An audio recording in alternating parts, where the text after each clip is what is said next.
Wait, were we supposed to restart? I did. It doesn't matter. They're just backups anyway. Oh, okay. The whole ruse. I haven't used any of your guys' files for like 6 months at this point. Because good. It's so much work. Don't even record on my end. It's too much work to try to set up all the shit.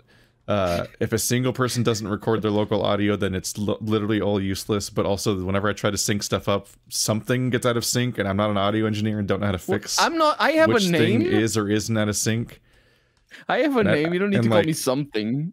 It's too much work to figure out how to sync audio across multiple sources. I don't know how anyone does it. Anyway, welcome to Dialog Choices podcast. That was a little behind the scenes of why you listen to Discord audio instead of local audio and all these podcasts. And none of you have noticed. Don't lie. They did. Should we be recording on TeamSpeak? Didn't we go through the effort of setting so up much TeamSpeak? better. Well, TeamSpeak has so much too better late. audio. We didn't set that up. So fuck you. We're already 40 minutes late to starting this podcast because we keep starting other discussions. It's fine. It's anyway, fine. Andrew said he had a surprise for us. That's more important than audio quality. Present. Please direct your eyes for the what's it called? For my fellow co-host, direct your eyes to the podcast channel in Discord. Scared. And my eyes are salivating in a way. I am doing that my emoji. Eyes are hungry for this surprise. I'm doing that looking emoji thing. This is the thing I made. Yo, what? What? Look at them dudes. That's cool. Oh, that's good. What? I like that. I like that you put Twitter 2. That's my thing. Twitter 2. Yeah. Twitter 2. This is great. That's funny. I fully support stubbornly showing Twitter icons in year of our Lord 2023. It will never not be true. Like, you can't change. Well, it will when it ends. Sure. When it dies, we'll all remember it, whatever its name finally lands on. But until all of us at this current age die, we will always remember it as Twitter. It will never die as sick. Twitter. It is really good. But yeah, so Andrew's I was signaling for me to go back to promoting my Twitch. Yes. I didn't have anything else to put there. I figured I might put Twitter too. I could just change it at any time. But yeah, so that is I figured it'd be fun to have something similar to that. Just for the visuals. That's great. So I think this is excellent. Can I ask? I was sorry. I was immediately going to derail the conversation. Oh, no worries. The only other thing is it's probably not obvious now because of the way the screenshot took, but it's obviously using the PNG tubers, so they're fading out. Oh, awesome! Yeah, I assumed it was that, not that I'm just looming in the darkness. You might be. You made Keith so much bigger, and then I'm little. I think I did that because I originally set this up when you guys were still doing Cape. It's because you're Escape. little. So my avatar was bigger than his. Yeah. I think your avatar was much bigger, so I do need to adjust you. But yeah. So speaking of, Cape Escape is done. It's over. Cape Escape is done. It's all on Keith's YouTube channel, and soon will be on our tabletop specific channel. Because do we have a name for that? We do. Keith? Well, is it a name that can be announced? Did you forget? Sorry. No, I did. I just he did. It is. This is just time for a graceful and very choreographed handoff. All right, so we're not going to trade shows with you guys, but no, we can announce it, right? Are we ready to announce it? Yeah, we're making a separate channel called Null Playing Games, which is the final. After several iterations of trying to figure out where there might be SEO conflicts or confusing titles, because we wanted to mix in some variation of Null, which is the RPG hyena barbarian race, because that'd be fun. Nice. And I'm commissioning a little animated intro, and we're gonna make the idea is to set up a new YouTube channel for it that hopefully doesn't just immediately flatline. Because if it does get engagement, then those videos will probably do much better on their own place for Cape Escape and so on. Yeah, if absolutely. they aren't completely buried by Let's Plays immediately the way that everything else is. And like then as each season comes out, people can easily find the previous seasons because they're all on a dedicated channel, and like the algorithm is more likely to suggest videos in from that channel to you if you like those videos, because of the fact that it's all one uniform type of content, and YouTube hates it when you upload different types of content. Yeah, you're also allowed to join entertainment category, I believe. I don't think you have to go into the gaming category. Maybe. I didn't even think about that. I don't even know how that works functionally on YouTube. I mean, categories aren't like huge, but I don't know. Anything that they are now. YouTube has added well, at least I think it has added on TVs. It's really big. It's okay. But it's the front page now has, or I think I only recently noticed, it has like tabs at the top, and those tabs like are dynamically made for you to watch. Like for example, one of my I'm watching one of my accounts, and it says downhill mountain biking and music, and that's the two tabs that I'm seeing. But sometimes it shows more on the other accounts. But this like it detects your viewing pattern, so you can just like filter the algorithm a little, which is good if you like the algorithm. But you shouldn't like the algorithm. The algorithm is the worst. Yeah, like you can subscribe though when you upload multiple competing shows and stuff like that, like as a Let's Player, for example, you can very much notice when the algorithm stops suggesting certain shows to people, and like people are like, oh wow, you still exist, or wow, when did you play that game, and stuff like that, because like it'll often just have decided, nah, that one's not doing well, or these people won't like that one, so we're just not gonna show it to them. So having a channel that just is one uniform thing, which is, this is our tabletop series in chronological order, and then like in that case it becomes a thing where it's like, oh, if you stop uploading tabletop to your Let's Play channel for like 6 months, then that's like not great for that kind of content. But if you only upload tabletop content to your channel, then when you come back after 6 months, it's like when a video essayist you like makes a new video essay after 6 months. Hint, hint, wink, wink. That might be related. It's like the algorithm is like, oh, that thing you like came back, because that's the only thing they've uploaded. Whereas if you if I flooded my channel with my Let's Play channel with 9 months of video if I flooded my video essay channel with 9 months of Let's Plays, and then finally made a video essay again, it probably would perform much worse, because I've like ruined my channel, which is why I put the video essays on their own channels. And learning from past experience with the Lego She video, which admittedly is bad data, because there's other reasons why the Lego She video may have done well, because it was impactful in certain ways and also was a big effort and very long, and there's other reasons why it diverged from previous content. But among the other things, in the early years of the video essay channel, every video had like a couple thousand views total, and that was it. And then the Lego She video exploded, and then it exploded again, and then it like exploded again. It like kept expanding exponentially beyond what was previously possible for that channel.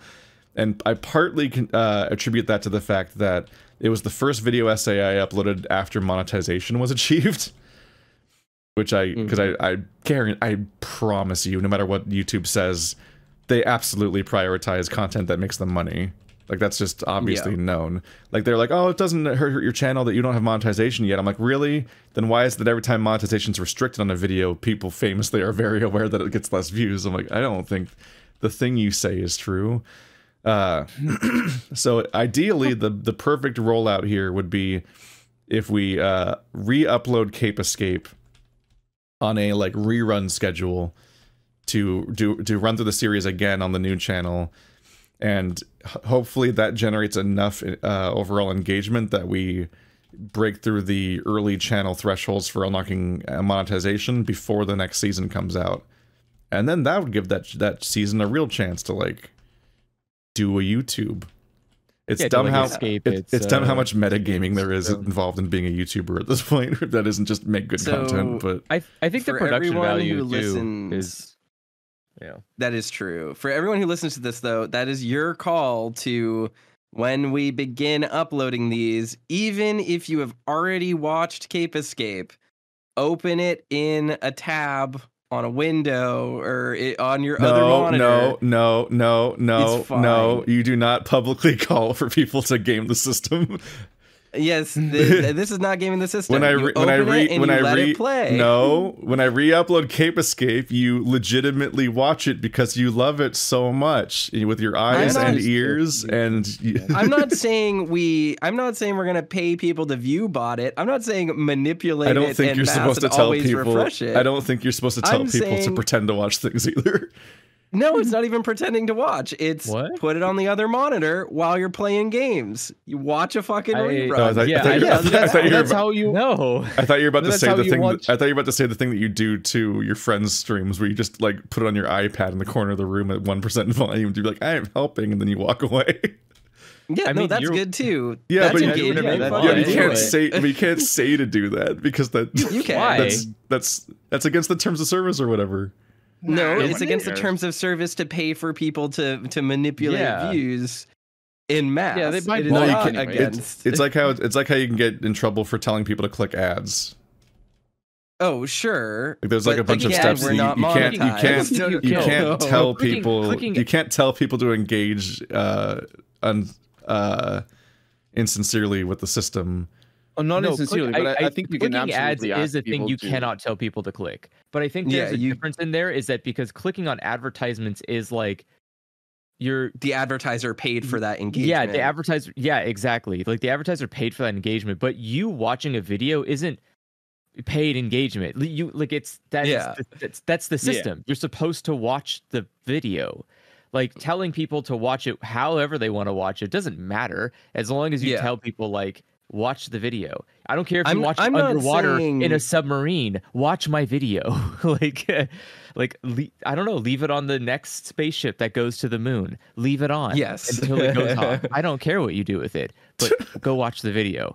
I'm not even saying fucking mute the video, hide it behind another monitor in another tab. I'm saying just open it while you're doing something and let it play and watch it and enjoy it. Like if you've already watched it, that's fine. It doesn't need to be new content. Just watch it. Just watch it. Just like people do when they put Friends on Netflix or, Futurama on Peacock. Like just fucking engage with it. Speaking of growth though, am I wrong? Like you probably know this better than I do, but am I wrong in saying or thinking that tabletop role-playing channels grow a lot through networking and getting guests on? I have no idea. They do. Yeah, they absolutely do. But I know bigger thing, which is why we're announcing our special guest star, Matt Mercer. There we go. An impression by me. My impression of Matt Mercer. Oh, I was gonna say, you see that? It's high noon. Actually false engagement. Yeah, wait a second. This is actually a crime you've committed. False advertising. As if my shitty Southern accent isn't just a Matt Mercer impression to begin with. I'm just like, I've played Cassidy for a couple of hours. I can play this character for an entire campaign. One of the things about doing this, though, is that it actually does allow us now to like showcase things more and like do things differently in a way that will allow us to do things like that and grow. So like when it's just buried in your Let's Plays, like saying this as someone who is appearing on your channel very frequently, it doesn't, like, from an incentives purpose, I do Fear and Hunger with you because I like playing Fear and Hunger with you, not because me doing Fear and Hunger on your channel like gives me exposure. Fucking no one clicks through. That's just not how YouTube works, right? Yeah. But whenever I promote the Street Fighter tournament or this or that, or I'm like, hey, yeah, you guys keep asking about Bert and Andrew and whatnot. Their channels are right there, and then no one clicks on it. Like, it's impossible to tell someone to look at something else on YouTube. Yes. I learned that from when we did Sad Games for like 2 years, and we had a bit of an audience, and Tokyo Jungle would get a few 10,000 views and so on, and I'd be like, hey guys, I'm making a solo channel. Me, the guy in the videos you guys like. Remember me? I'm promoting myself on my own channel. This is a slam dunk, right? No one subscribed to my new channel. I got like 2 people, which will both proudly declare themselves because they're probably still here somehow, but no one else. Like, I had to start from scratch again, basically. It was so frustrating. I'm like, but I'm literally the same person. But yeah, there's a So lot of value. There's a lot of value in that. That's why there's such a start. disparity, and why so many people were shocked by the rebranding after everything that happened. Because like, it was more common for people to discover me via the Lego Sheet content and so on, and then find my Let's Play channel than it was for the Let's Play people to even be willing to look at the new channel. Yeah. Which is why like the all of my essays were getting the views of like a decently performing Let's Try, and not like, you know, what you would think a video essay would do, until they started just organically growing on their own, which is a bummer. So yeah, I don't know. Go subscribe to Noel Playing Games. The channel's already up. This is a call to action. There will be a better call to action when I have a commercial to make about it of some kind. There's going to be a cute avatar. There's going to be a few more steps to it. We got making it right now. That's a really shitty placeholder avatar, because it's just it's a little doopy screenshot from the animation in progress, which is looking really cool. It does look cool. I wanted to make it. I wanted to sell people on it. And then there's going to be there actually already is merch, but I haven't launched my merch store yet. I have I've set up some Marrow merch, some Cape Escape merch, and a couple of other things. I'm just waiting for samples to come in, both because then I can be like, here's the sample in real life that I'm showing it to you in the little commercial thing or whatever, but also because I want to know that these things aren't trash before I tell people to buy them and then have to deal with the fallout afterwards. But with the merch, I commissioned a slogan thingy from of Marrow from Jimmy the Floof, and we're also making a sticker set of the cast of Cape Escape. And my thing that I'm doing there is that a percentage of all sales will go back to the artists that drew the art in the first place, because that just seemed like the cool way to approach things. Is that there's the original fair price up front, where you pay the artist their normal commission price for that piece of art while working on an agreement to do it as merch. But then I also wanted to pay the artist royalties based on how the stuff performs. So this isn't me just like nabbing art that I got a hold of and then selling it. There was an agreement made to do it as merch, and some of the money that you give will be I almost said donated. That's not the right word. Some of the money that you pay will also go to the artists themselves, and so they're gonna have a real good day in direct proportion to how good or bad the merch actually goes. And then there's also going to be a Patreon for Noel Playing Games specifically. And that's because Noel Playing Games is kind of its own separate thing, where it's like it's very much its own separate thing. Like when this whole thing got started, Ka was already working on this whole campaign thing, and then just DM'd me like, "Hey, do you want to join this thing?" And then I opted in, and then I think Toaster was already in, and then then it was like, "Hey, do you have other like people that might be interested in playing this?" So I asked Marty and Illusory Wall. And as like a Hail Mary, as almost jokingly, we were like, what if we got McSkinny, actually? He does like a tabletop RPG, like visual novel now. And so we got McSkinny in because he said yes. But I don't like do the work for this show, in that like I'm not the DM. I don't plan out the universe. I don't actually like go and like network and acquire the assets and commission them and all that. But it is expensive. Like, Cape Escape was expensive to make, and going forward, any future stuff will also be expensive to make.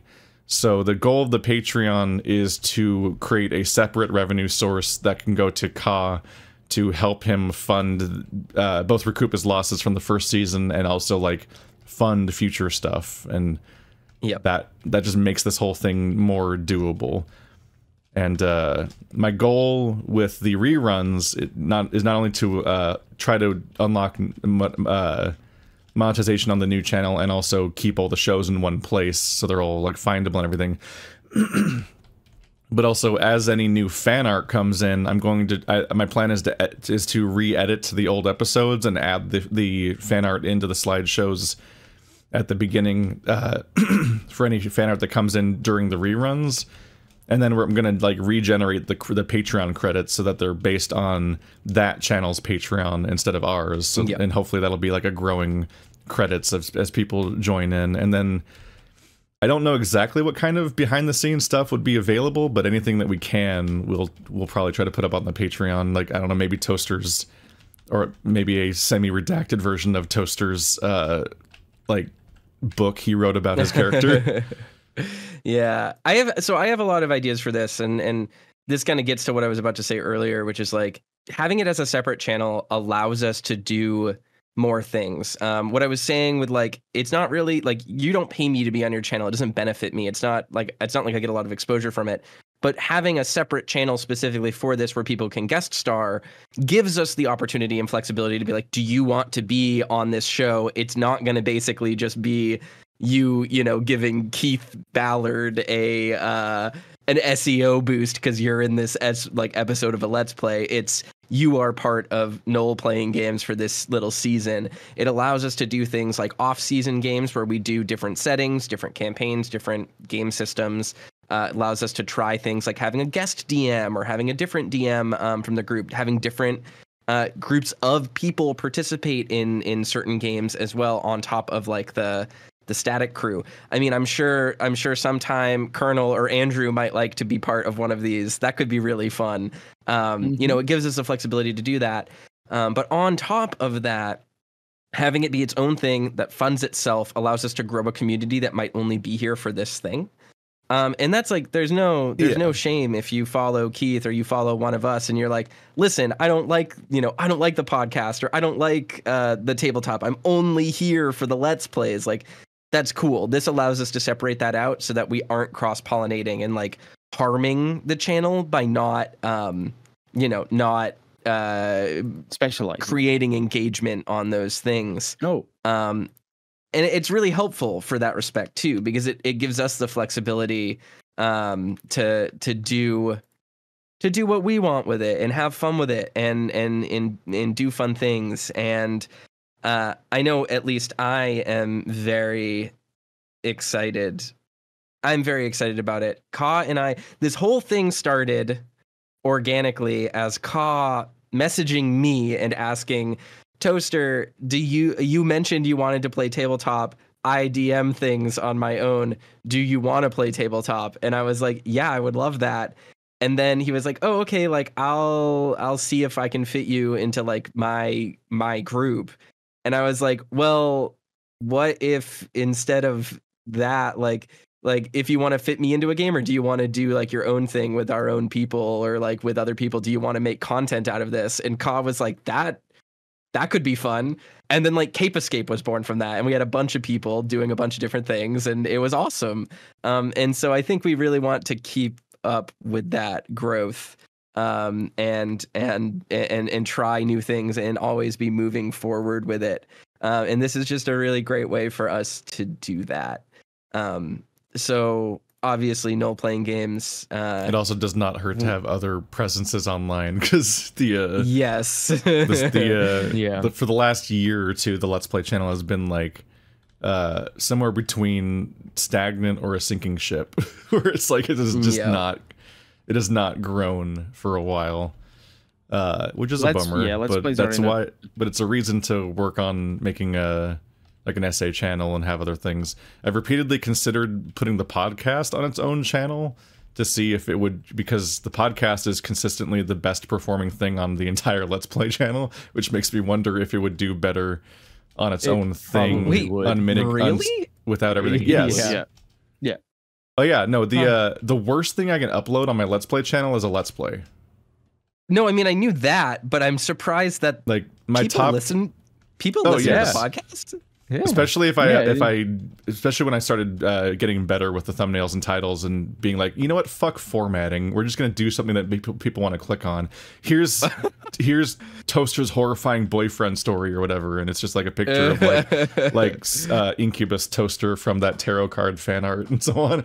Like that's like interesting. Like those kinds of tricks and so on. Like the podcast has done really well. Whenever we're actively doing the podcast, my top 10 videos of the month are a combination of shorts, Let's Tries, and the podcast. part 1 of Fear and Hunger and Perp's animation. Yeah. Like the only I just didn't actual realize people listen to Let's this. Play that has a part. The only Let's Play that has a part number in my top 10 most of the time is Fear and Hunger Part 1, and that's it. The rest of my entire top 10 is just not. They're either one-offs or they're animations or shorts or the podcast. I've had a few times where the podcast is like 2 of the top 10. Like that one where we I don't remember the exact thing, but it was like we talked about like the queer high school experience for a podcast, and I titled and themed it around that, and that video did very, very well. And it might have even been because on some level it kind of looks like at first glance it kind of looks like a video essay with the way I branded it a bit, and it was like it is clickbaity and so on, in the way that it was like successfully baiting clicks and not dishonest. Yeah. And that just doesn't work for Let's Plays. Let's Plays, no. People like them as a comfort thing in the background, and like knowing that they're there and that they have the option to watch a Let's Play if they feel like it, very occasionally. but they've largely moved on to cooking videos and prank videos and drama alert and pseudo-intellectual video essays that are made a little too frequently and a little too rapidly, and frankly don't have that much to say sometimes. But yeah, that's channels true. That make a video essay every week upset me. I'm like, I think that these are bad. Well, that gets to something cool though about all of this, and not to harp on no playing games too much, but like actual play content is getting huge right now. And this is some Hollywood info that I know because I work in film, but it is projected that the fastest growing form of entertainment media, especially online right now, is tabletop content.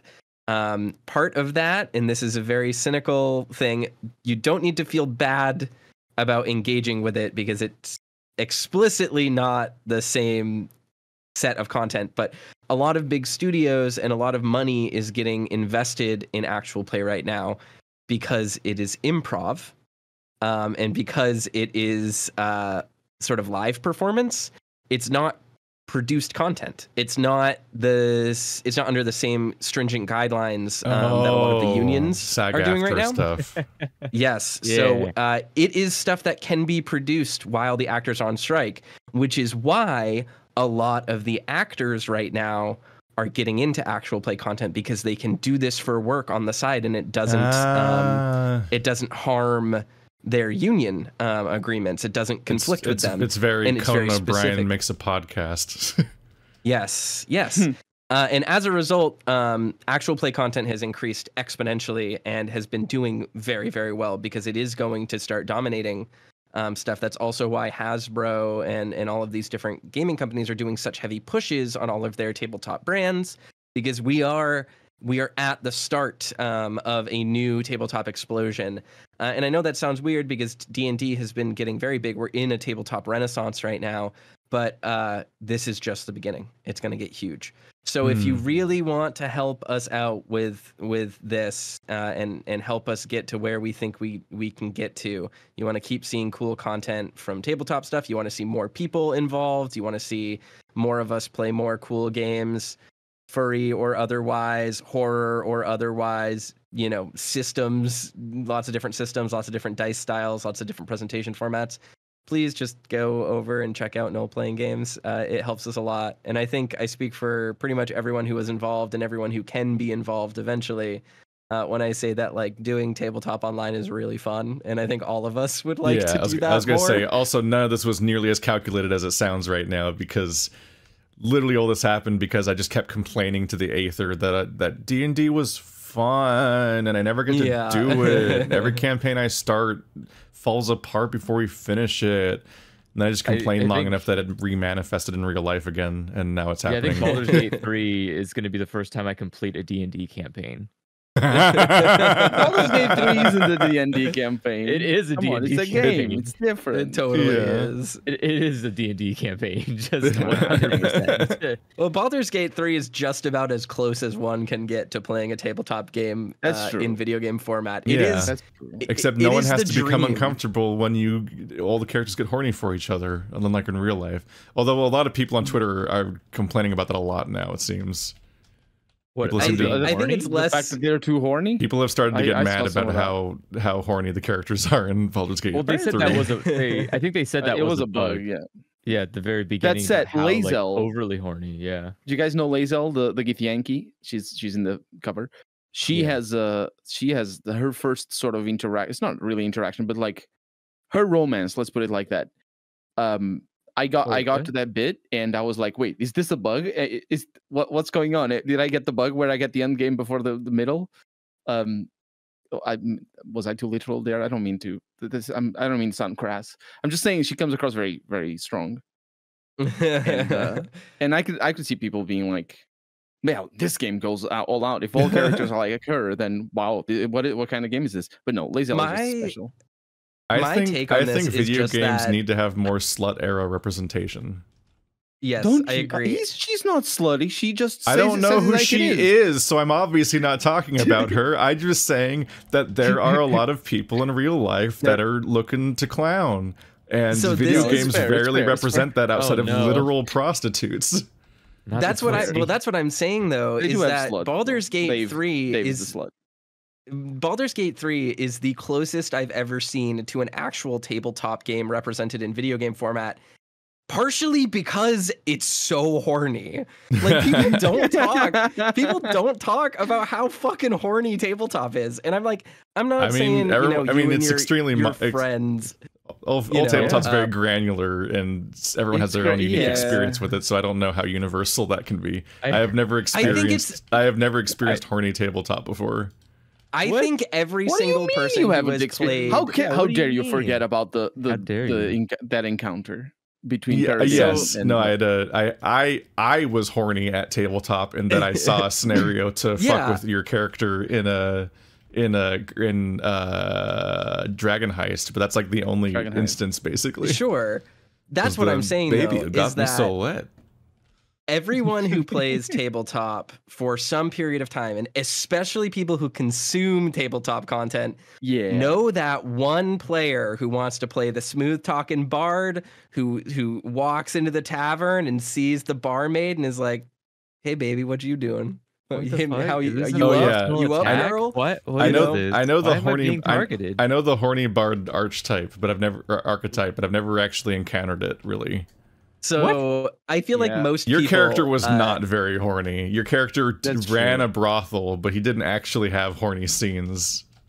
Was there even Sure. time to Very develop true. my character? Not really. That's part of the issue. Is every campaign we ever, every Like, I was campaign gonna struggles say, to continue for longer than any amount of time because I literally you get like I five literally people together and then one of them just vanishes inevitably.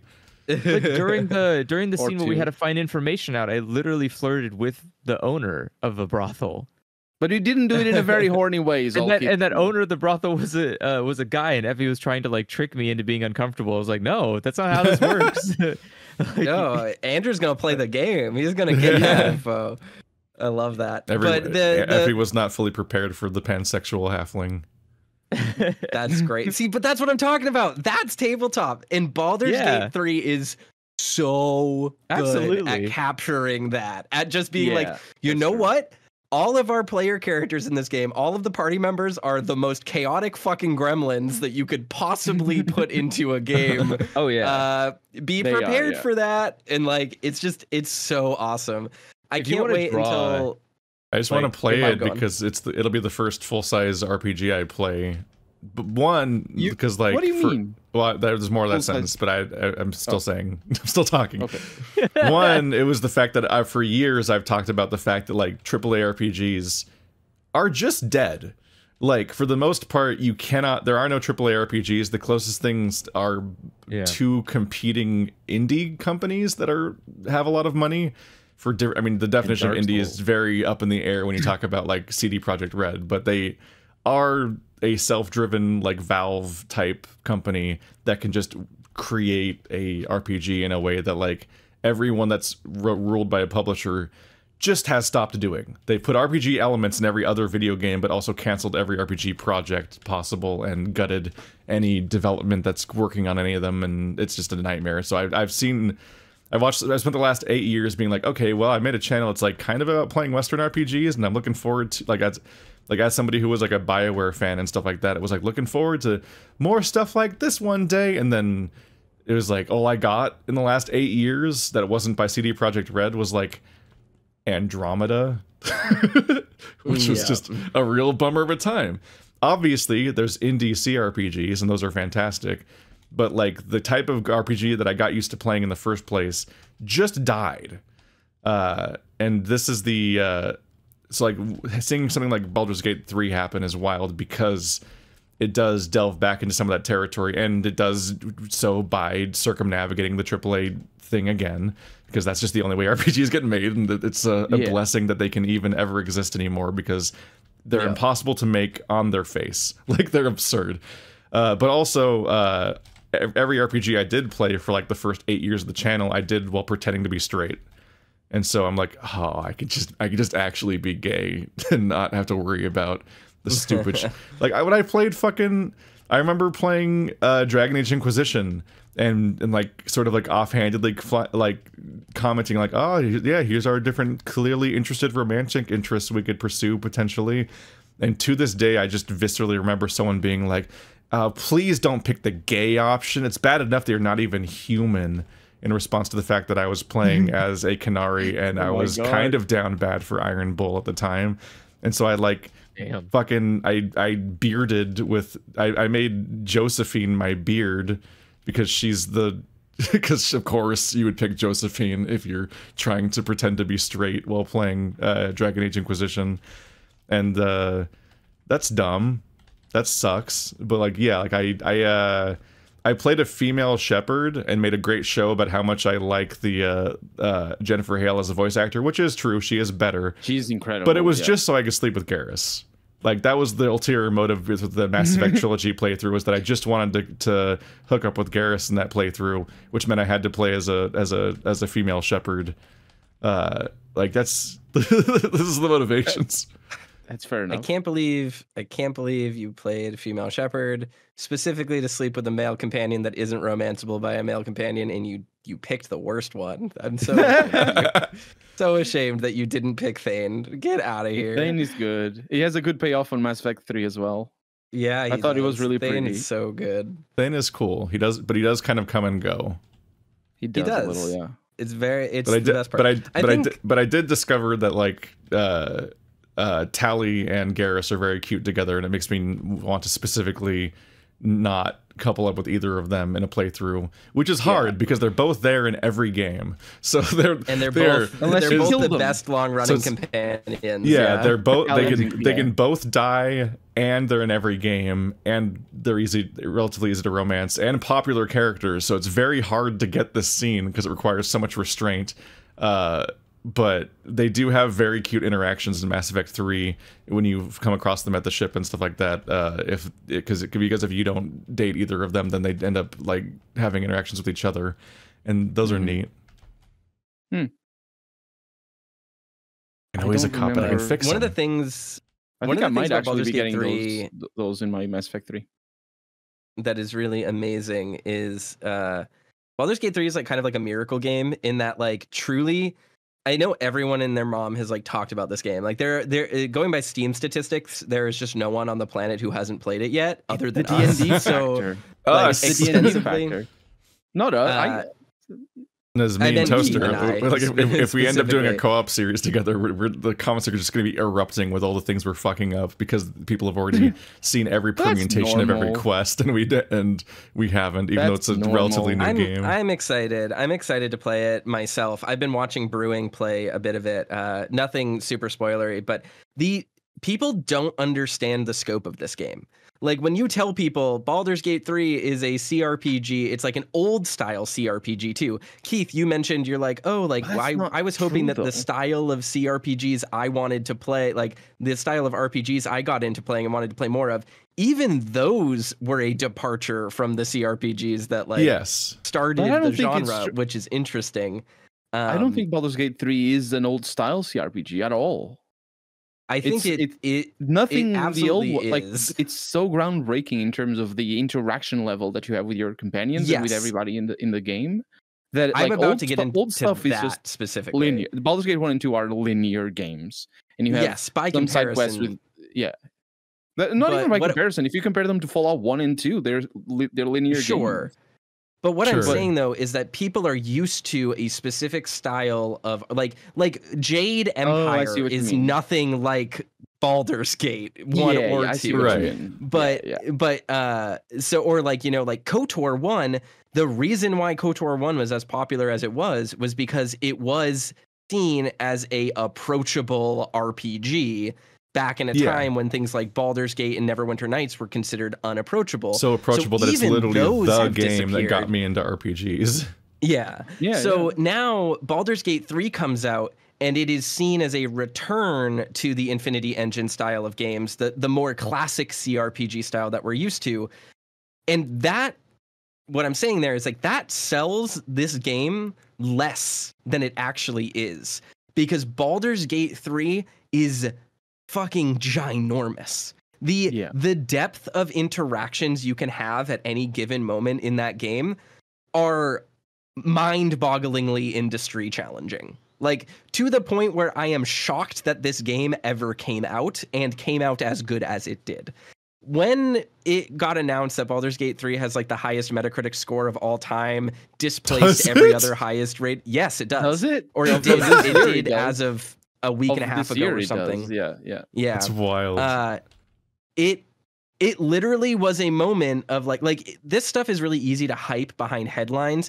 You might be seeing headlines that are saying like Baldur's Gate 3 is the greatest game of all time. Like Baldur's Gate 3 makes the industry look embarrassing. Like no one else is going to be able to make an RPG after Baldur's Gate 3. It's easy to see that headline and go like, that's hyperbolic. And then you see just how interactive this game is and you're like, oh, this actually does look bad for the industry. Like the fact that Starfield came out and is as bland and boring and just nothing as it is right after Baldur's Gate 3 100%. is mind. But it is Which literally was like, I produced with cannot like a believe. fraction of the resources and people. Yes, exactly. In a fraction and of it's the like, time, right? Like exactly. Yeah, exactly. And it's astonishing.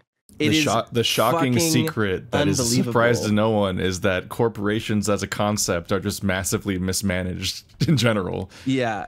That It's all the just wrong nuts. people make the decisions, and they're incredibly bureaucratic and slow and profit driven in a way that actually obscures the ability to make profits. And it's just a shit show. It's just all a shit show.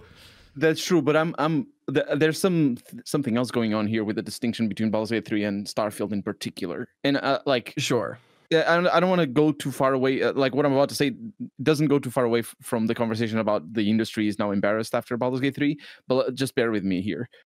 Sure. Larian has they kickstarted Divinity: Original Sin as sort of a let's make our long-standing RPG that was mostly focused on action RPG franchise, the Divinity franchise. Let's make our long-standing action RPG franchise into a classic, like turn-based, like pure bred RPG. And they kickstarted it, and they involved the community a lot.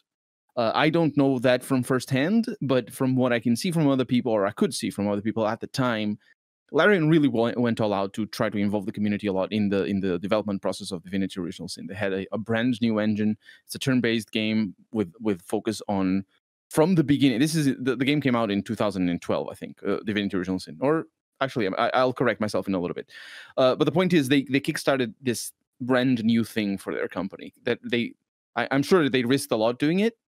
But when the game came out, it satisfied the audience, the Kickstarter audience, but it wasn't like this huge success that maybe even that Pillars of Eternity 1, for example, was a huge success, I think, for the kind of game that it is. And what Larian did is they doubled down. They had their engine, they had their priorities, they had their lessons, and they doubled down and let's make Divinity: Original Sin 2, which is a weird title for a game, but it is because it's got a colon in the middle. But they just doubled down. They made it to 4-player co-op. They made it even more tactically deep, and they improved the engine, all that. And I think Divinity: Original Sin 2 is easily one of the top 3 best RPGs of all time. Yeah. I think it's, in terms of high budget, it's the best. Before Baldur's Gate 3, Divinity Original Sin 2 is the best RPG in terms of high budget RPGs. And it came out back in 2018 or something. Yeah, and 2017, and the thing 2018, something like that. And the thing is, they've been accruing all this knowledge from the community and from and like doubling down on a sort of a niche franchise and like going beside everybody. Like, people don't pay attention to Divinity because nobody remembers Divine Divinity from 1999 or whatever else came after that was worse and less popular. Actually, Beyond Divinity was kind of popular, but nobody remembers that. But then they took up all of that knowledge and the technology and the development expertise, and they put it into not only Dungeons and Dragons, they put it into Baldur's Gate, which is such an influential game because it spawned one of the most influential RPG companies of ever, which is BioWare. It spawned a bunch of other franchises that just look after Baldur's Gate. It's I'm gonna make a new one. Like, Baldur's Gate is the inspiration for Pillars of Eternity, Pathfinder, Kingmaker, the freaking. Oh, I just had a couple more. Torment, Tides, all these different things. Yeah, 100%. Tyranny. And it's Baldur's Gate 3. Like, people, Baldur's Gate 3 was like at one time in development back at the beginning of the 2000s.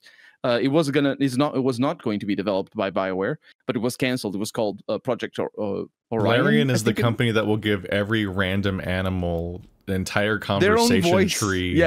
And voice actor, just in case you happen to pick the animal dialogue trait as a flex. It's a little bit, it's a little bit of an exaggeration, but it's not too far off.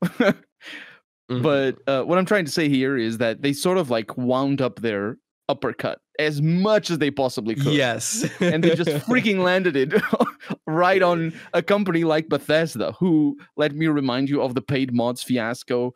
Let me remind you of the Fallout 76 fiasco and the other fiasco. What was the other one? I mean, I don't want to even sidetrack that too much. But this does, I'm sure Keith has opinions on this right now, but like, the most notable thing about Bethesda's RPGs for the past 10 years, maybe longer, 15 years, is that Obsidian made a better version of Fallout 3 than they made. In New Vegas. 100%. Like, the most charitable thing one can say about a game like Skyrim or a game like Fallout 3 is that, like, the mods make it better, or like Obsidian made a cool sequel, or it was re-released a bunch of times. Like, none of these things are superlative. And yet fucking Larian comes in and releases just maybe the greatest CRPG ever made, according to most people. And they're like, yeah, anyway, that was fun. I hope you have a good time. And not only is it a good game, it's a good game that is deeply interesting, very nuanced, maybe the best tabletop implementation in a video game ever. Of Dungeons & Dragons, 100%, Yeah, like, easily the best implementation of Dungeons & Dragons in a long time. Maybe the truest and most exciting version of 5e you can easily play without having a group and a stellar DM. Like, but it's true. It's such a smart game, such a cool, clever, amazing, interesting, high scope game that I truly am concerned that when I do finally go through it and do a full playthrough myself, not just watching Brewing play, like, it's going to be the new Pathologic 2 where I play other video games and I'm like, this isn't Baldur's Gate 3. Yeah, you're just disappointed by everything else. Exactly. Like I know for a fact I'm going to play Baldur's Gate 3 and then I'm going to go try to light a curtain on fire to reveal the sunlight to kill a vampire in fucking Elder Scrolls 6, and it's not going to work. And my first thought is going to be, could have done that in Baldur's Gate 3. And that's just going to plague me for the rest of my life. Like, it's nuts. It is a bit of an interesting thing to see footage going around, for example, of like Starfield, where you can walk up to cops and just shoot around their head and they'll not react to you at all. Yeah. It's Like just it's wild. very the fact that one of these is claiming to be the biggest, craziest RPG ever made, and it's the culmination of everything that studio's ever worked for, and it has almost no system interactions. Is just appalling. Have you considered that in those videos the player character is just a white middle-aged man? That's the get away reason. with everything. Yeah. That's the right. Reason. It's actually incredibly accurate. I didn't think about that. It's a critique. It's political. You don't get it, man. Yeah, it's actually it's a critique. Anyway, I've also been watching Brewing play Starfield, and that game looks like dog shit. Yes, Its PC performance is abysmal. There are no graphics settings other than resolution and what you want to target, and that's it. It's garbage. It's not ready. It doesn't. It's a garbage video game. I cannot believe it exists. I'm so upset about it. I'm pretty confident now after seeing received, two Microsoft-owned studios release like just straight horseshit games with so much hype behind them. I'm stoked. I cannot wait for Activision Blizzard to be bought by Microsoft. Please, my dreams finally will come true. Have they still not been? No, it's not finalized yet. Yeah, it's not finalized yet. But when it does, oh god, they're just going to just destroy that company. Starfield is so boring. Like on just the. It's worth pointing out it was in development and started development before Microsoft acquired Obsidian. Sure. Or not, yes. Bethesda. Yeah. I just don't think that Fallout. I just don't think that Bethesda has any interesting ideas or goals. They don't, not at all. So just fundamentally, when they set out to make a game, they're just going to make another very large thing full of tasks.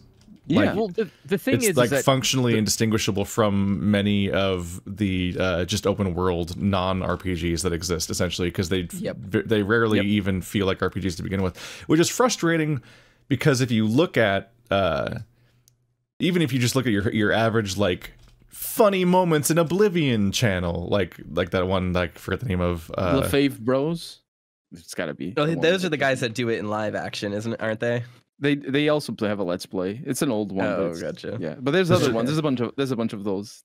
I follow one channel that just like uploads like every few days they'll just upload like a 10-second clip of Oblivion usually, and it's just like an insane interaction of just nonsense happening, and it's like often it's poking fun at like the inherent the immediate contrast and comedy that comes from like something that an NPC says during dialogue and then what happens to them in the systems of the game 1 second later, like immediately walking into a stone trap that slams you into the ceiling and kills you or something. But like what's frustrating is that the games that they set up with 3D Fallout and 3D Elder Scrolls is an immersive sim. Like, on its face, the game that they're supposed to be making and that those systems should be enabling are all clearly pointing towards Prey 2017 and so on. Like, they should be all about really interesting system interactions.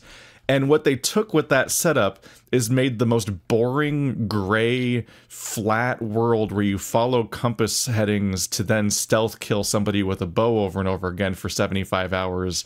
And just exhaust dialogue over and over again, and almost nothing in the game in any way enables you to interact with systems or think about systems and come up with creative things to do. When like Baby's first immersive sim, like that was like the like the BioWare of immersive sims was like Insomniac making BioShock and being like, haha, there's like a lightning trap and stuff sometimes, and like. Yeah, like you that's can like, shock the water. Yeah, like it has like really like heavily telegraphed but not super deep interactions. Like no game made by Bethesda since BioShock came out has been able to match what BioShock did for environmental interactions and alternate solutions, even though BioShock only has like 5 canned, pre-made solutions for things. Yes. Like it's the most like, here's your Lego set for the exact interaction you can do that's more interesting than just shooting people. That's what BioShock is. And Bethesda can't even follow that usually. When they have made an entire universe and engine of interactions that should all be enabling that stuff constantly. Well, what's wild is that other people do it. Like, exactly. The thing is, and like that's just the thing, is like Larian's last game, a Divinity Original Sin 2, I slowly kept realizing over the course of the game that, like, okay, this game's going to end in a confrontation between the four of us. It's going to be a fight for who gets to be the real main character and win the campaign versus everyone else. Yep. And leading up to that confrontation, I had a pit in my stomach. There was so much pressure because of the fact that we'd like played like 100 hours up to then, leading up to that moment. And it was this big moment that I was all like bent out of shape for. But I was playing Fane, a character that over the course of the playthrough was repeatedly reinforced to be immune to like the wildfire or whatever the fuck it's called, like the evil life-ending green fog, fire smuck stuff. It's been 5 years. So very sneakily, like 10 hours before the ending, I found a chance to get a barrel of the stuff, and I just put it in my inventory and carried it around for the rest of the game, so that when the confrontation did happen, I literally had the ability to instantly kill another player by hitting them with this stuff that was like, my character's special trick is that he's an undead corpse skeleton man, so every single other character besides me could be killed instantly by this thing, and I could swim in it. And like, that is like the kind of weird, unique interaction that's enabled by both the fact that the game is multiplayer and the fact that it has systems that interact with each other in interesting ways. And like, that's just so missing from all these other RPGs where you mostly, it's like, oh, you use your build, that's how you play the game. Your build is how you do the thing. Your build gave you one cool button to press the cool button that's strong because of your build. If you press all the other buttons, they're not as good. And that's it. You're in a square shaped room where nothing does anything. Well, I mean, cool. That's what RPGs are. Every time I play D&D as a sorcerer or a druid, famously I just use attacks. That's what I do all the time to solve my problems. I press my attack buttons. I never press my attack buttons. I never use my attacks in D&D. I do everything else. I think it definitely becomes more of a, like, people want to lean more heavily on the action side rather than the role-playing side. And I think a lot of what you want is more role-play than it is action. And even though it is in the service of action, right? Like the idea of carrying a barrel around so that later I can create chaos in a fight sounds like you would be pro-action.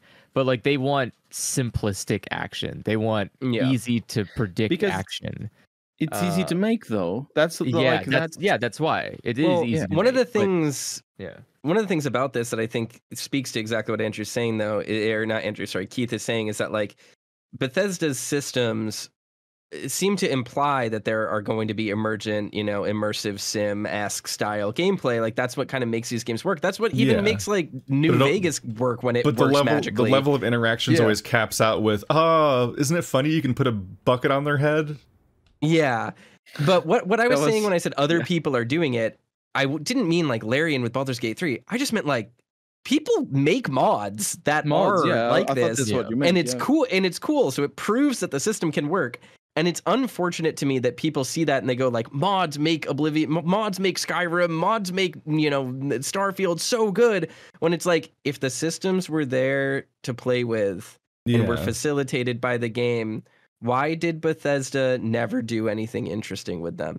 And the people answer to that, people are always saying like, these games are good because of mods, but they also keep rewarding these games with money by buying them every single time they come out in massive droves, including them re-releasing this game on fridges and shit. And it's like, or you could play the good games that actually do these things. I'm begging you. I'm begging you to play good games instead of trying to mod bad games into having interesting mechanics they don't have. Like, just play the good games. They're all failing because you're buying Bethesda games for the 7th time. But that gets to what Andrew's saying, though, is that people, and correct me if I'm wrong here, Andrew, but like, people don't actually want the interesting systems. They want to tell people that the interesting systems are cool and that it makes it better. But really, 9 times out of 10, people are just going to play Skyrim and be like, I got the axe of white bleed and I click the person and their brain explodes and then I glitch through the floor. Anyway, I'm going to watch TikTok for 8 hours and then pass out in my own beer vomit. Like that's just, that's what these games are. It's like you're thinking of it as a person who sits down and finishes a game. Most people probably have never beaten Skyrim. Like, yeah, I beat it twice. 3 times. Yeah, but you are a weirdo. What a freak you are. Why would I've you never beaten the introduction of Skyrim. I can't take it. It's like more than 70 hours. How did you do that? How do you have time for that? 70 hours? I think I had 200 on each one of my playthroughs. That's a lot of hours. The thing with this, though, is that people don't beat games in general. This isn't just a Skyrim thing. This isn't just a Bethesda thing. That is true. If you look at the trophies for games, like even story-based games, I'm going to say short story-based games, and then I'm going to say an example of a game, and people are going to argue with me about how long it was. But like, this game is short compared to what we're talking about. But like, if you look at like the trophy completions for like God of War 2018, a game that people say is incredible and has the best story in gaming, and I'm not litigating that. We're not talking about that. I'm saying that's what people say. Most people have never exited chapter 1. Like no one has gotten past the first or second boss of that game, statistically speaking. It's like 15% of players. We want to talk about big games. Big successful single player story based games. Let's talk about Fallen Order. Fucking Star Wars Fallen Order, considered to be the game that saved single player games for EA, that literally changed the industry by being good enough that EA did not give up on single player development. Most people have never gotten to the third planet. That's is wild. The metric. So like the way that people talk about this stuff, people will put 700 hours into playing Skyrim re-releases, completely vanilla, unmodded, and be stunned by all the things the game can do. But that's 700 hours over the course of 10 years of playing the game for 30 minutes at a time before they pass out in their lazy boy at the end of the night. Mostly trying to figure out which mod is causing the crash. Well, that's if they're modding it at all. Most people are playing it on their Xbox, or heaven forbid people talk about New Vegas. This is a big thing. New Vegas has this legacy of being a glitchy, buggy game. And don't get me wrong, it is. But the legacy of New Vegas as a glitchy, buggy game that didn't do well on release is this weird flanderized version of what actually happened, which is that it got an 89 on Metacritic, not a 90. So a bunch of people didn't get their bonuses. And then it was glitchy on PS3 because it didn't have enough RAM and the game would crash if you tried to play it. That is all true. But over time, this game has been known as one of the best RPGs of all time because sure, fixes roll in and people get acclimated with the systems and see it for what it is. But it's because people are their actual engagement with these things is not in the form of the way that we as content creators, the way that we as like hardcore gamers buy a game, play the whole thing, see the ending, do another playthrough. Like that's not what most people do. What most people do is play it for 15 minutes. And if it isn't immediately funny or awesome, they're like, this game sucks and I never want to touch it again. And it's actually bad. Like that's how it works. So it's really weird. I think it's really interesting that Baldur's Gate 3 has seen so much mainstream success because by all accounts, most people who play this game will never get out of the first 15 hours of that game. Like they will be replaying Act 1 for forever. Sure. Yeah. But I think a lot of public opinion from the start, it's interesting. Going by, like, kind of like how you can hear how much people repeat opinions they heard secondhand about movies and so on, and we're all guilty of this. Yeah. Like, I think a lot of stuff just becomes the overall discussion and buzz, which is part of why advertising is so powerful and so on. Is that like, Barbenheimer. Like if you just keep if you make an event out of something or it feels like it's the big thing, a lot of people kind of will just add on, like kind of just like agree with the thing and repeat the opinions and even give money to the thing just to feel like a part of the thing and be right about something and kind of contribute to that feeling of the thing. Completely. Kind of like the nightmare I'm hearing about the upcoming like Taylor Swift concert movie or something being this like a wave of nightmare. So like to some extent, yeah, like you kind of just have to successfully grab the attention of everything. And so like if enough people just kind of glomp onto the idea that like that like having this opinion about Baldur's Gate is like the right move, that kind of just ends up being the case regardless. Yeah, completely. And so I mean, that matters. That to some extent matters more than people actually playing the game. For sure. But I think like, the point. I just remember Stray. Here, yeah.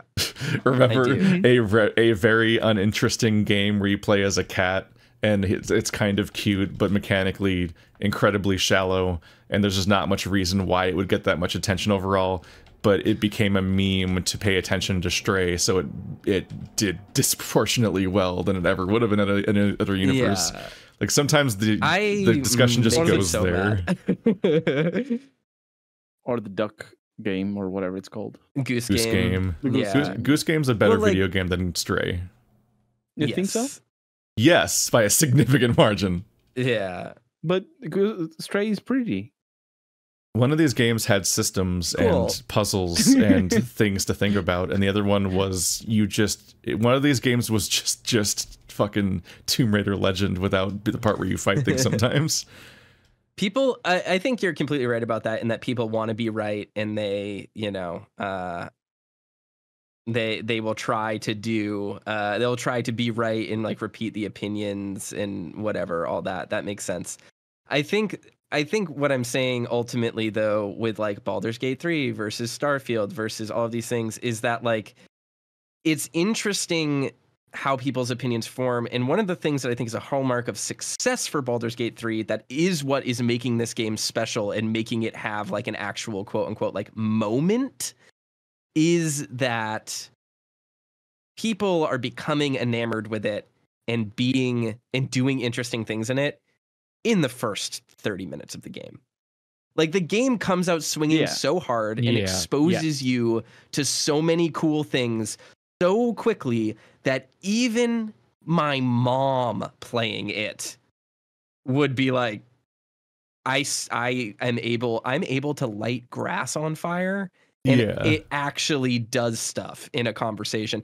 I tried to do something with my mage. It's the opposite of the thing I complain about in Breath of the Wild, where people, spend 2 years playing the game and are like, if you light grass on fire, squirrels animate near it because they're looking for their acorns. Like, that shit is whatever. This game puts everything directly in front of you and says, hey, these are tools you can actually play with, and they're fucking awesome. And if you keep playing, you'll get more cool interactions like this. Are you not enticed? We have been watching different Zelda videos. I mean, I was just making an example there. But then fucking Starfield, you start Starfield, and I have people telling me that you don't even unlock full functionality and access to the game until you do like a 16-hour-long main quest in a game that is supposedly all about being this big open space exploration game. It's like, Vault 101 all over again. Yeah, and like Vault 101 is whatever. It takes 15 minutes to get through. Yeah, but now it's 10 hours of Vault 101.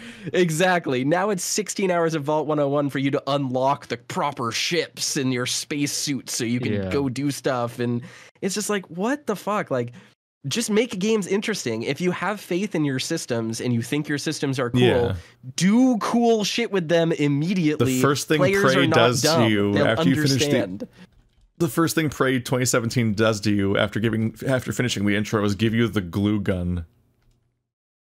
Yeah.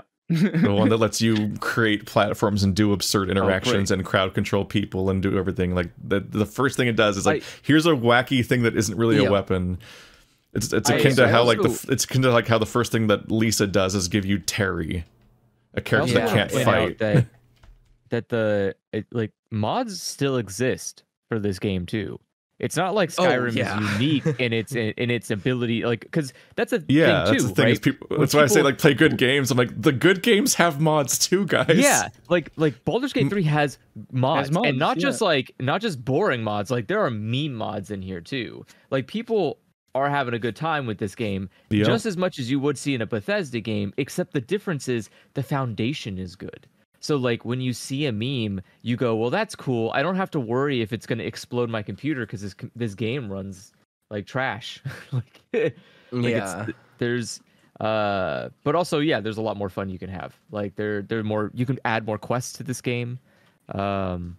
Or change companions the way and companions. I mean, There's like a lot eventually, of stuff you can do. no companions yet. Yeah. I didn't Custom species and races and backgrounds and You can do like Oh, tons yeah, of stuff with this. That's actually something that I think a lot of mods I've already worked on is making it a little bit more faithful to the tabletop. Earlier, Yep. Toaster, you were saying that this is the most like loyal adaptation of the tabletop to a PC game, and it's true. Yeah. But also, like, they don't do it blindly, which is awesome to see. Yes. Like, for example, tiny things like the die you roll when you roll initiative, instead of being a D20, is actually a D4.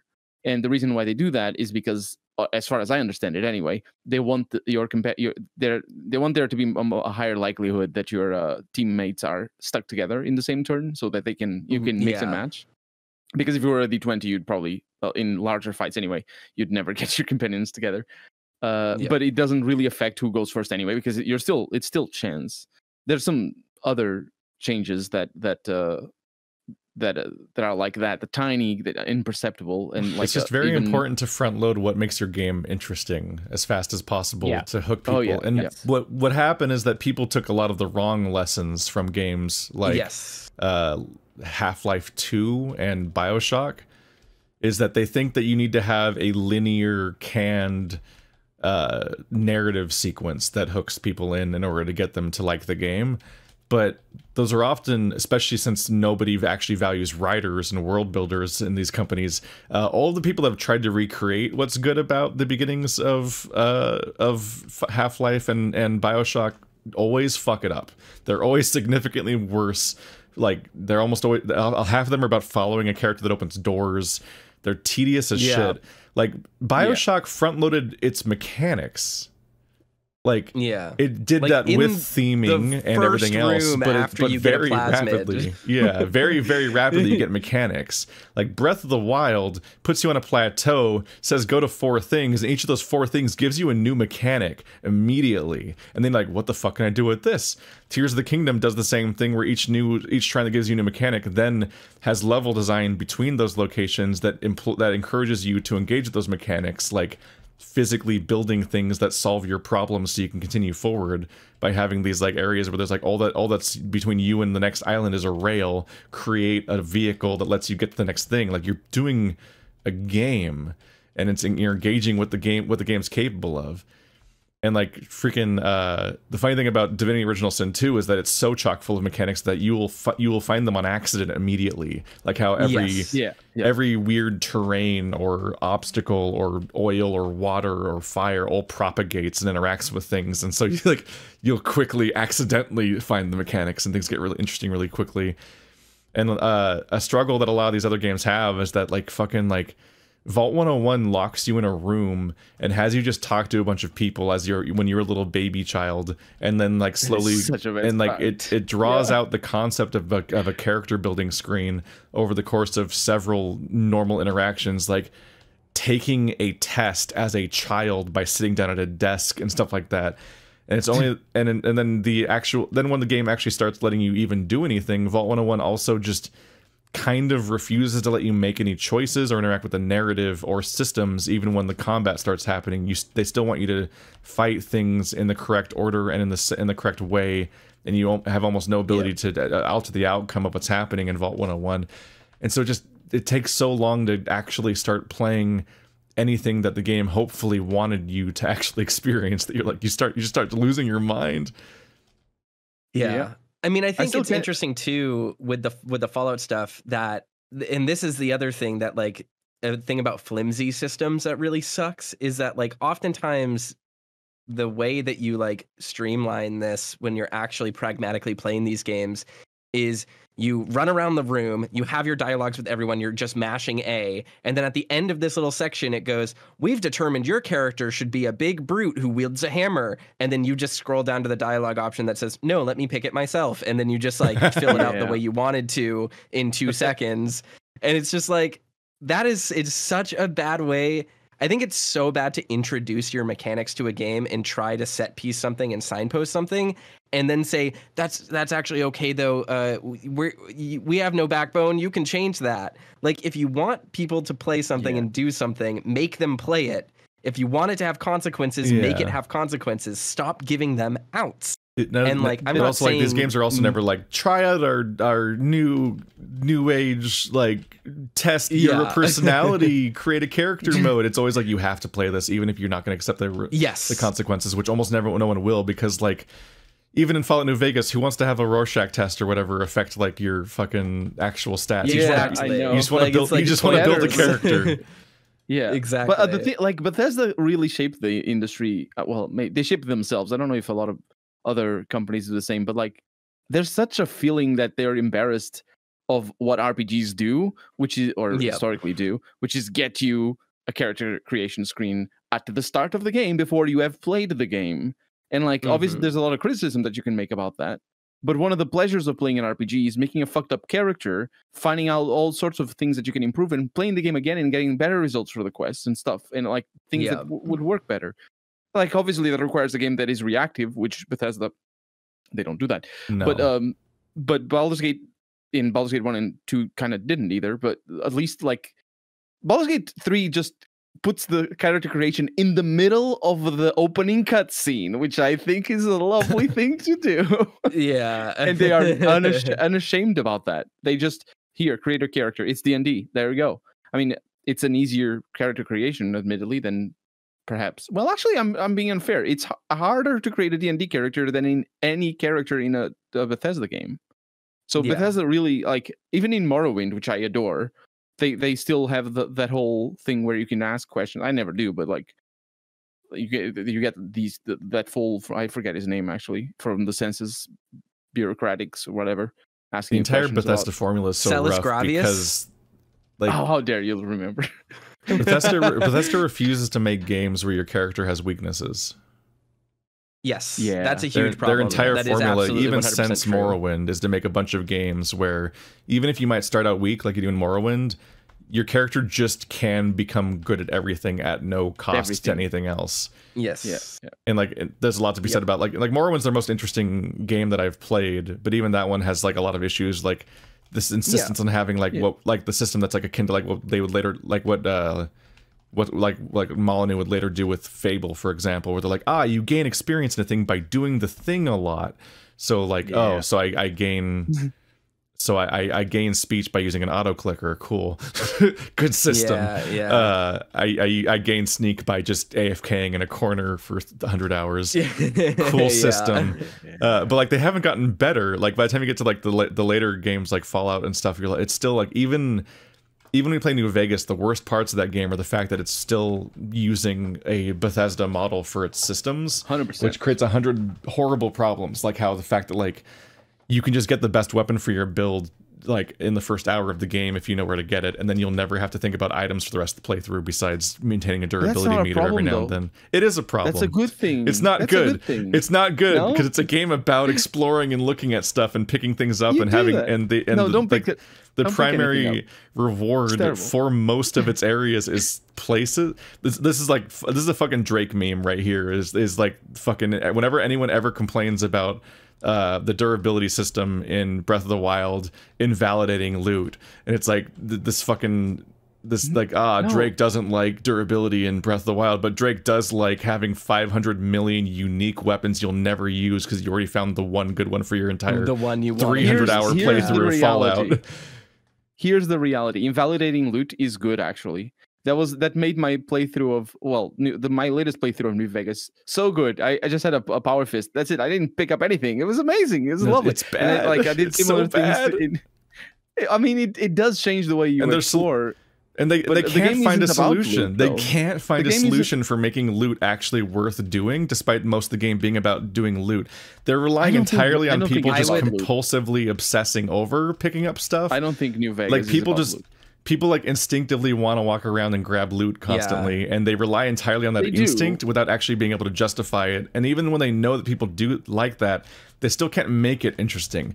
Their solution to Fallout 4 was just to give everything a score and make it all apply towards some kind of Make it base a gotcha building game, metric. basically. Yeah, because so it forces everything, everybody who doesn't like loot. It forces exactly. them to pick up It loot. forced everyone else to It start looking for sucks. adhesive when they didn't want to. Yeah, Like at it's least so in Fallout bad. New Vegas, I quickly filtered out the majority of items. Like, okay, cake, Exactly. the dandy cakes or whatever are relevant to my life, but I'm looking for. Yeah.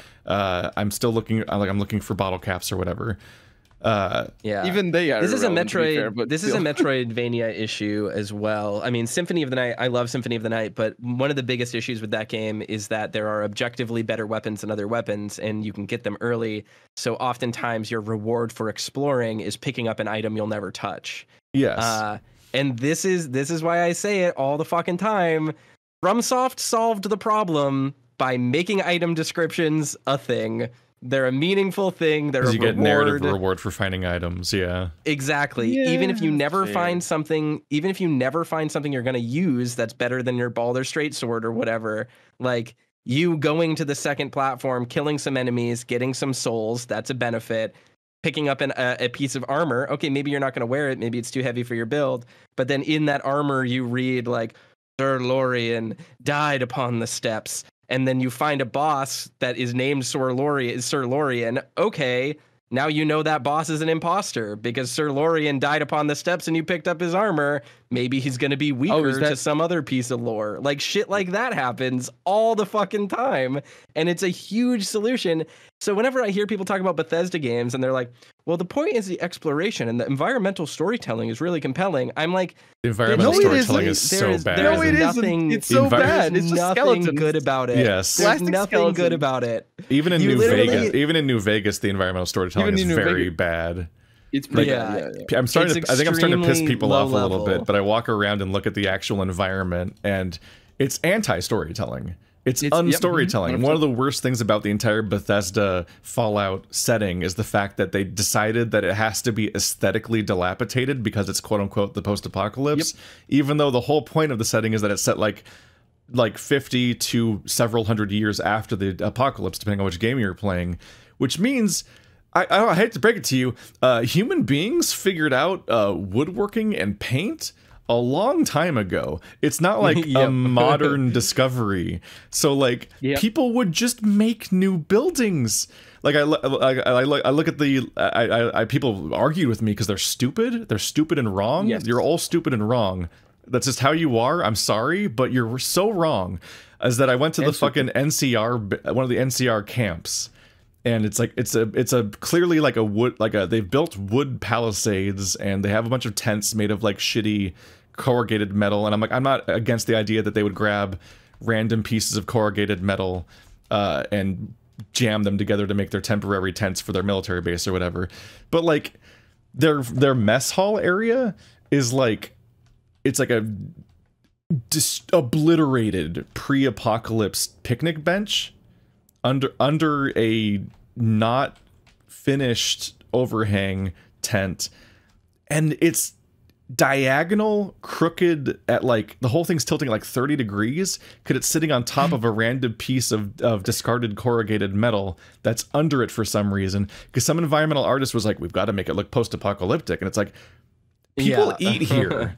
People come here every day to have their lunch and survive in the comforts of just being in being a sad military man in the NCR on the horizon, where like there's mutants over there, there's a minefield over there, there's a place right over there where NCR soldiers' limbs are cut off and they're placed on top of a mine as a trap, so that when you try to come to them to help them, and you'll explode because the Caesar's Legion's so fucked up that they do traps like that.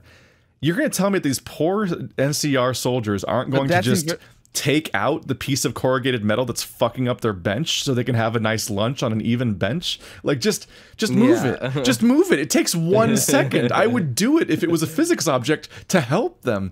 And in a similar level, like, you go into all these different buildings. Like, I found where the pimp and the whores are in the like North Vegas or something like that, or West Vegas. Oh yeah, yeah. And like Gomorrah they specifically whatever, go to right? great lengths to, no, not Gomorrah, but like the outsider. No, the other town. Yeah. The outside town. Oh, gotcha. The one that has, super they have mean. 3 prostitutes, a guy, a lady, and an older lady. And every single person you talk to keeps talking about how, like, that lady's their most popular girl. She's so good. She'll rock your world and all that.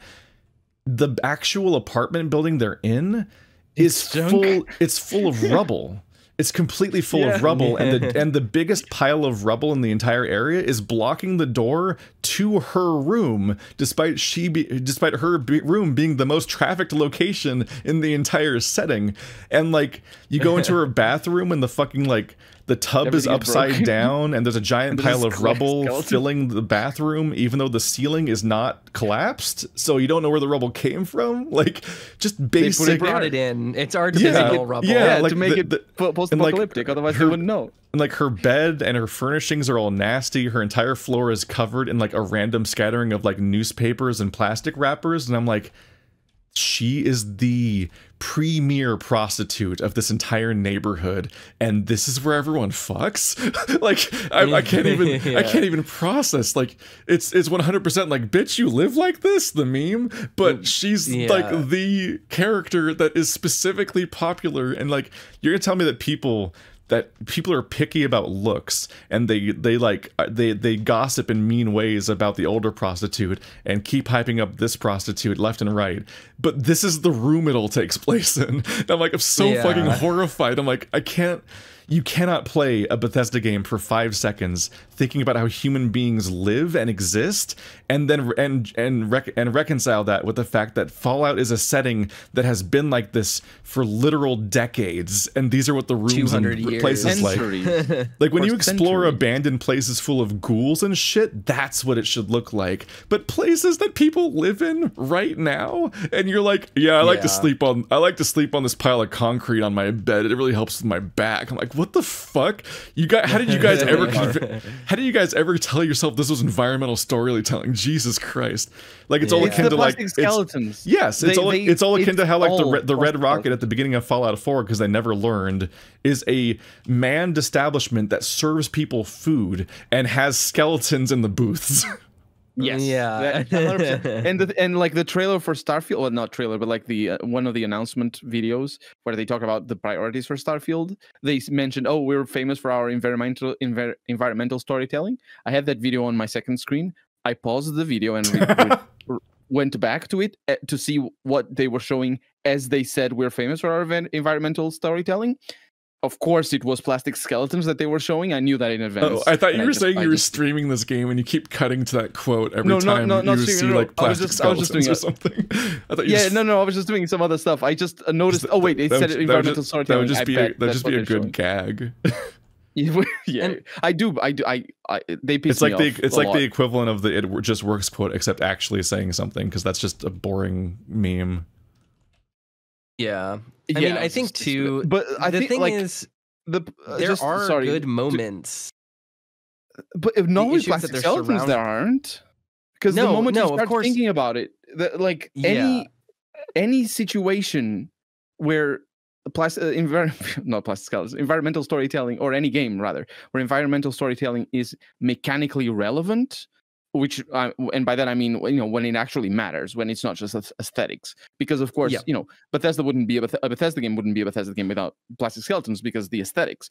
But if it's a mechanically relevant thing like Prey, for example, environmental storytelling just assumes a very innate and sort of like intuitive kind of nature. People understand what it is. People know what it is. You look at a table that's flipped up or flipped upside down, somebody got pissed off. Or maybe, there's a chessboard on the floor. You can tell what's going on by looking at the stuff. That's like basic 101. Yes. Prey is full of environmental storytelling TM, actually, and it's incredible. Fallout is full of random clutter that somebody made as fast as possible because they had to get this done.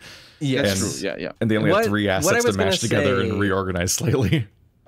Yeah, what I was going to say about environmental storytelling in these games is that sometimes there will be the presence of competent either environmental story or storytelling or quest lines. That's what people remember is they'll be like, I was walking around Zion and I saw a camp that had like some trash outside of it and like a smoking fireplace instead of a regular fireplace. And then I went inside and I followed like a wire, which is weird. Why was there a wire rigged out here?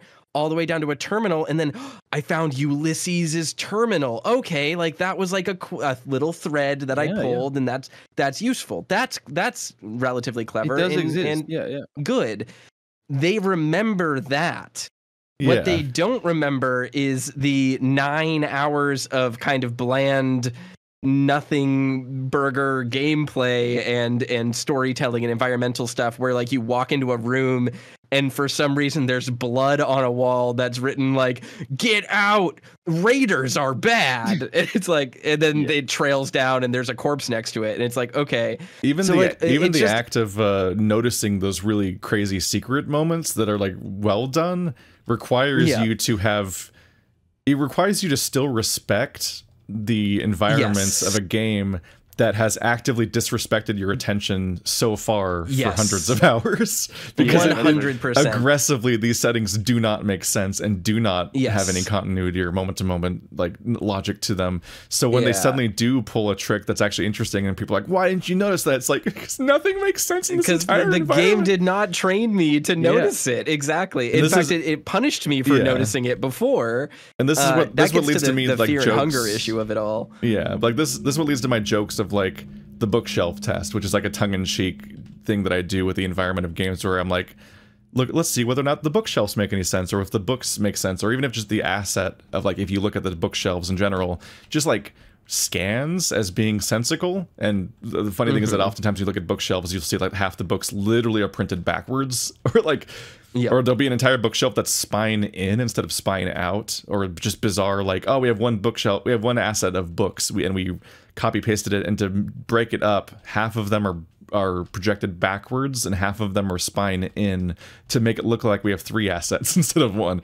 And it's like the thing about that gag though is that this entire genre where you walk around and pick up random objects hundreds of times per hour are games about looking at the environment and scanning the environment for useful objects, and therefore also about scanning the environment to see what this environment means for the narrative and what it could mean for potential threats and so on, which is only reinforced by how Prey cleverly does in fact have environmental storytelling and also makes the environment a random threat periodically by having mimics added to it, which further encourages you cleverly to look at the environment, which adds in well to the fact that it has a Fallout 4 but good crafting system where everything does have like a score and a category, but it's all pared down to a sensical, smaller scale series of things while also having tangible rewards for doing so that affect your character instead of being able to build like a cot at a base that doesn't matter. And the recycling machine is super cute, and I love those cubes. And the recycling is a mechanic and a weapon. You're like, oh my god, this game's cool. And a grenade. Yeah, but like the reason why I tongue in cheek do the bookshelf test and stuff like that is because of the fact that like all these games encourage you to look at the environment, and so when they're going to have the Bethesda formula of loot being so ever present and they're encouraging to look at all these random knickknacks constantly.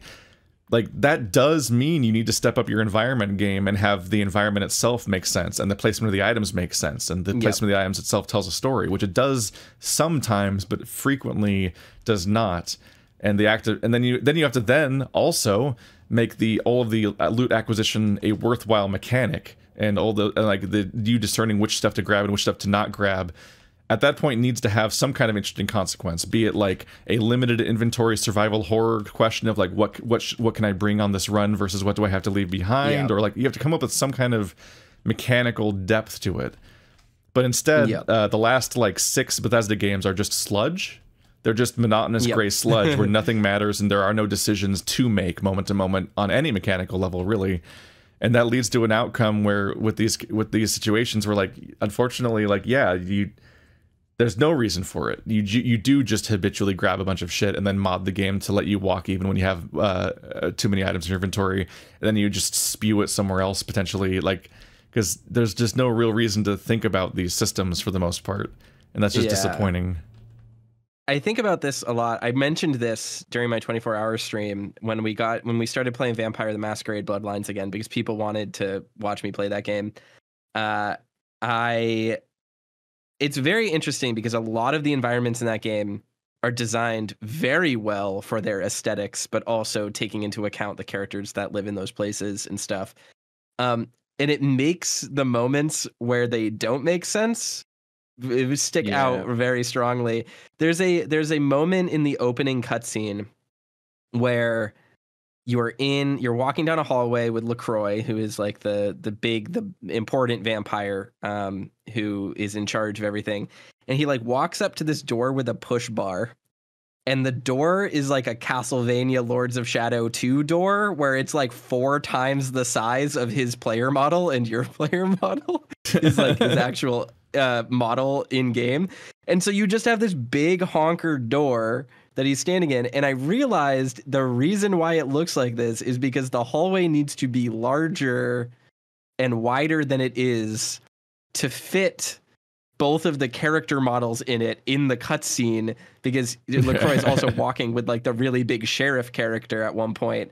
And so the whole scale gets fucked up, and then you leave and you turn around and you look at the door and it's a completely normal sized door. It's just like, oh man, like I never noticed fun. that detail. Yeah, I noticed it right away. It's just a gigantic fucking door. And doors in games are often really big for whatever reason. So like, I feel like we can all make concessions to art design, to player need, to mechanical need. When I see a game and it has a bookshelf and I realize that it's actually just like 12 repeated assets in different formats, it's like, I'm like, okay, that just tells me that like, this is the generic platonic ideal concept of what a book is, unless there's something important here that will stick out. This is a bookshelf in the video game Control. Yes. It's the only bookshelf that can ever exist. and I think about that because I'm like, okay, well then that's cinematic language. That's telling me bookshelf is predefined asset. If you need to interact with bookshelf, you will know because it will be different looking or interact differently than the bookshelves that are clearly not interactable. And so when games don't do that and then just magically like, this bookshelf looks exactly the same as all the other bookshelves, but you should know that you can rub up against it and press the X button to get a special book out of it. I'm just like, fuck you, game. Like, you don't. Yeah. Fuck you. Yeah, because you've signaled to me that this is a background element that I can filter out of my perception, which is just a basic element of how humans exist and function in real life, is that they don't treat every repeating element as novel. Yes, exactly. Yeah, if you have to re-observe every room you ever walk into, you'll never do anything. And I think that's interesting too. And I mean that gets to why a lot of these like really good RPGs have lasted as long as they have. And like VTMB has got its fair share of issues that have thankfully been relatively ironed out over the course of the years of it having interesting patches. I think this is what makes mods kind of an interesting part of this discussion, because I think it is very interesting that on day one of Starfield's launch, people went, the mods will make it better. They'll mod all the features you don't want you want in the game into the game. But on day one of Vampire the Masquerade Bloodlines release, people didn't say mods will make it better. People said it's a shame that the devs weren't able to like finish the game that is already here, that has promise, that they were not allowed to finish due to deadlines and contractual obligations.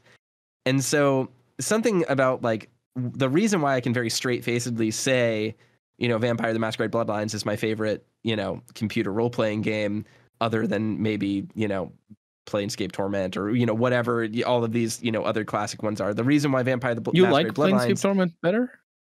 I don't think I like Planescape Torment, but I'm just saying like the handful of games that rise to the cream of the crop that anyone could say they really love. Oh, right. Vampire the Masquerade Bloodlines is my favorite.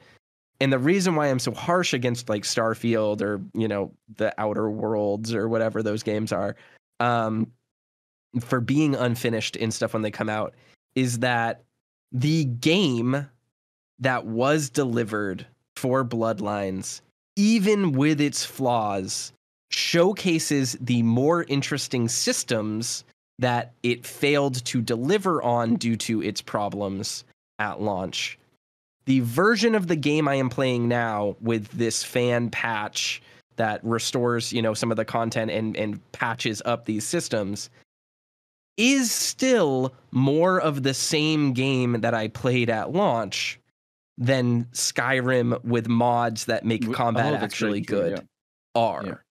Like, when I play the fan patch of VTM Bloodlines, even with all the plus features, even with all the restored content, I'm still just playing with the systems that were designed. Like, everything that I can do with those patches, outside of the fact that they like restore a few abilities and restore a few like broken things that were left out of the game, and make it so that you can finish a quest line, that was all basically in the game. Like, the things that I'm doing there are no different than what is there in vanilla in that regard. Unlike, say, when I play Skyrim and I mod Dark Souls combat into the game to make combat not brain dead. And so that's why I'm so irritated with stuff like Starfield, where people are like, the mods will make it better. Well, you like Vampire the Masquerade Bloodlines. That's a buggy game. Why did you give that game a pass? And it's like, I'm not giving that game a pass. That game was better. That game was a more interesting game in its vanilla unpatched state than whatever your version of Starfield is with your 47 big booby mama, no inventory weight, no weapon degradation mods are. Like, well, this gets to a very specific way that people talk about video game quality that deeply infuriates me. This ties into like Cyberpunk and stuff like that, which is that when people say, people are so permanently tied to the idea that quality equals like the equivalent of like getting grades in high school. Like, you are like, everything is inherently perfect, and then everything you do wrong is a detraction from that score. You take penalties, and so like things that are wrong with a game are why a game doesn't have a good score or something like that. So like, at least this bizarre way of talking about games where glitches and things being broken are what's wrong with the game, and the absence of glitches and things being broken is what's good about a game. And so when people talk about a game being good, they talk about, when people talk about a game being bad, supposedly, they immediately like auto-correct that into meaning that it's glitchy. And so whenever they talk about, like, this is the thing that drove me crazy about Cyberpunk, is that the narrative about it constantly was that, oh, it'll be good later after patches. And I'm like, no, because like patching glitches and weird open world idiosyncrasies and funny moments out of Cyberpunk doesn't address the fact that down to its core, it is a fundamentally uninteresting game. Like, definitely, it completely drops its story and shatters it. But most importantly, the entire game has basically no mechanically interesting things to do. It's not going anywhere. It does not have, you are not making systems any decisions worth engaging with. It just fundamentally is a bad RPG. Because they didn't make a good RPG. It is not the presence of glitches. It is the absence of quality, and quality patches, like polishing patches, don't address that. And so, like, when you compare the idea of modding Vampire the Masquerade or at some points New Vegas to make them, or KOTOR 2 to make them less broken and more complete, that is not comparable to the idea of taking a basically blank slate like a Bethesda game and trying to mod it into being actually engaging. Those are completely different goals, addressing completely different problems, and one of them is a lot more successful because you can fix glitches of a bad game, of a good game, much more easily than you can try to make a bland game interesting by trying to essentially bolt a different game into it, which is what happens with these Bethesda games, like. Or Cyberpunk, like there's just nothing there to begin with, and the fact that the police act weird isn't the problem. them adding a slightly different police behavior doesn't address the fact that like the game was never and will never be good. It is the biggest problem. Oh, go on. Sorry, I was just gonna add a caveat to that. I think there are some people who play games like Cyberpunk and like Skyrim who just do not care one iota about any plot line, any storyline, nothing. It's they might even skip dialogues that are crucial main storylines. It doesn't matter, and to the point where they like the concept of stopping, not thinking about the game at all after you finish it is just a normal thing to do for a lot of people. And I think that's fine to enjoy games like that. But I also think that sort of people are the ones that are easiest to, those are probably the ones that are going to be convinced by an argument that, it's going to be fixed later, so it's going to be good. Because I'm sure Cyberpunk is a fun game if you just want to engage with the systems. But what you're saying is absolutely true. I agree with you on your criticisms of Cyberpunk. One of the things that I think about with Cyberpunk, and the thing that immediately made me go, I don't like this game, is basically I was like, I'm going to play some stealth and I'm going to see like how the immersion and the immersive sim elements of this game that have been so hyped up are. I got a review copy of this game, by the way, so this is my official feelings on it. This is the review. Which means you can CD disregard his Projekt opinions paid me to as say being. This. You can disregard him as a games journalist. I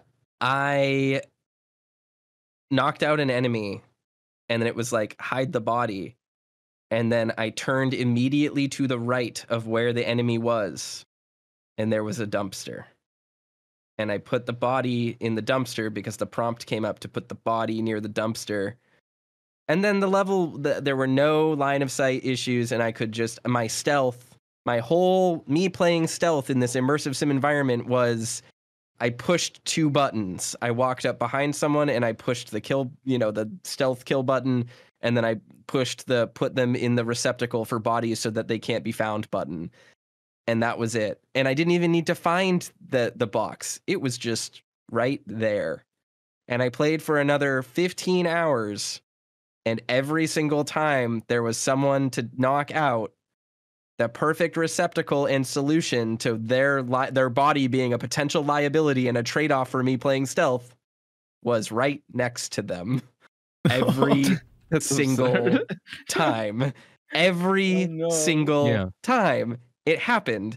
And I just there was never a point in the game where the game said, hey, Toaster, think about what you're doing. Think about the trade-offs. It was just, hey, Toaster, here are the buttons for you to push. It was like someone put a keyboard in front of me and said, it's not connected to a computer. You can just push the buttons on it and imagine that you're having a fun time. And the entire game was one of Wheatley's test chambers. Exactly. We're like, do it. Here's the room where you win. Just you finish the chamber. There you go. You did it. Do it again. I think one of the problems, at least with that particular instance, is that a lot of them are like a lot of those buildings or instances where you would stealth have that in mind, and so they just assume that if you're gonna stealth, well, you gotta hide the body somewhere. So every time you would ever want to do stealth, there's always someone who thought that and put things in there to facilitate that. And it's weird because every area feels like it's built to be solved in a certain way by certain different methods.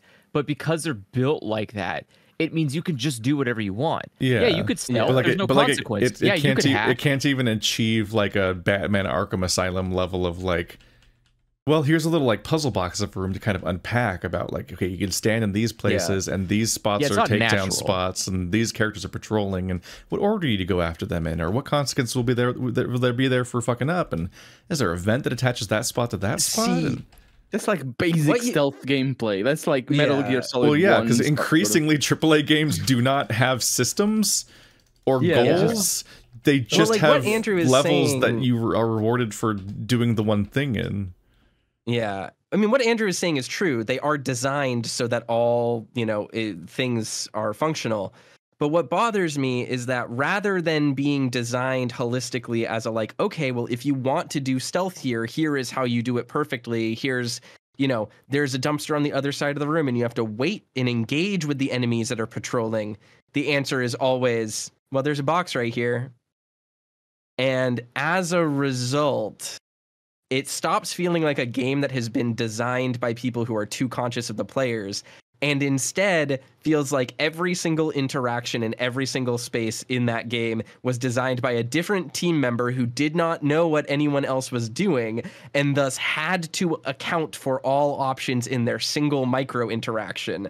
So this it's is like, my dumpster. It was made for me. Yes, exactly. When They're you like, are born in the cyberpunk universe, you just have a dumpster somewhere in that city, and the moment you walk near it, you'll be stealth takedown and put in that dumpster. And it was always, it was literally made for you as a person. Enjoy that existential horror. That's more interesting than anything that happened in the fucking game.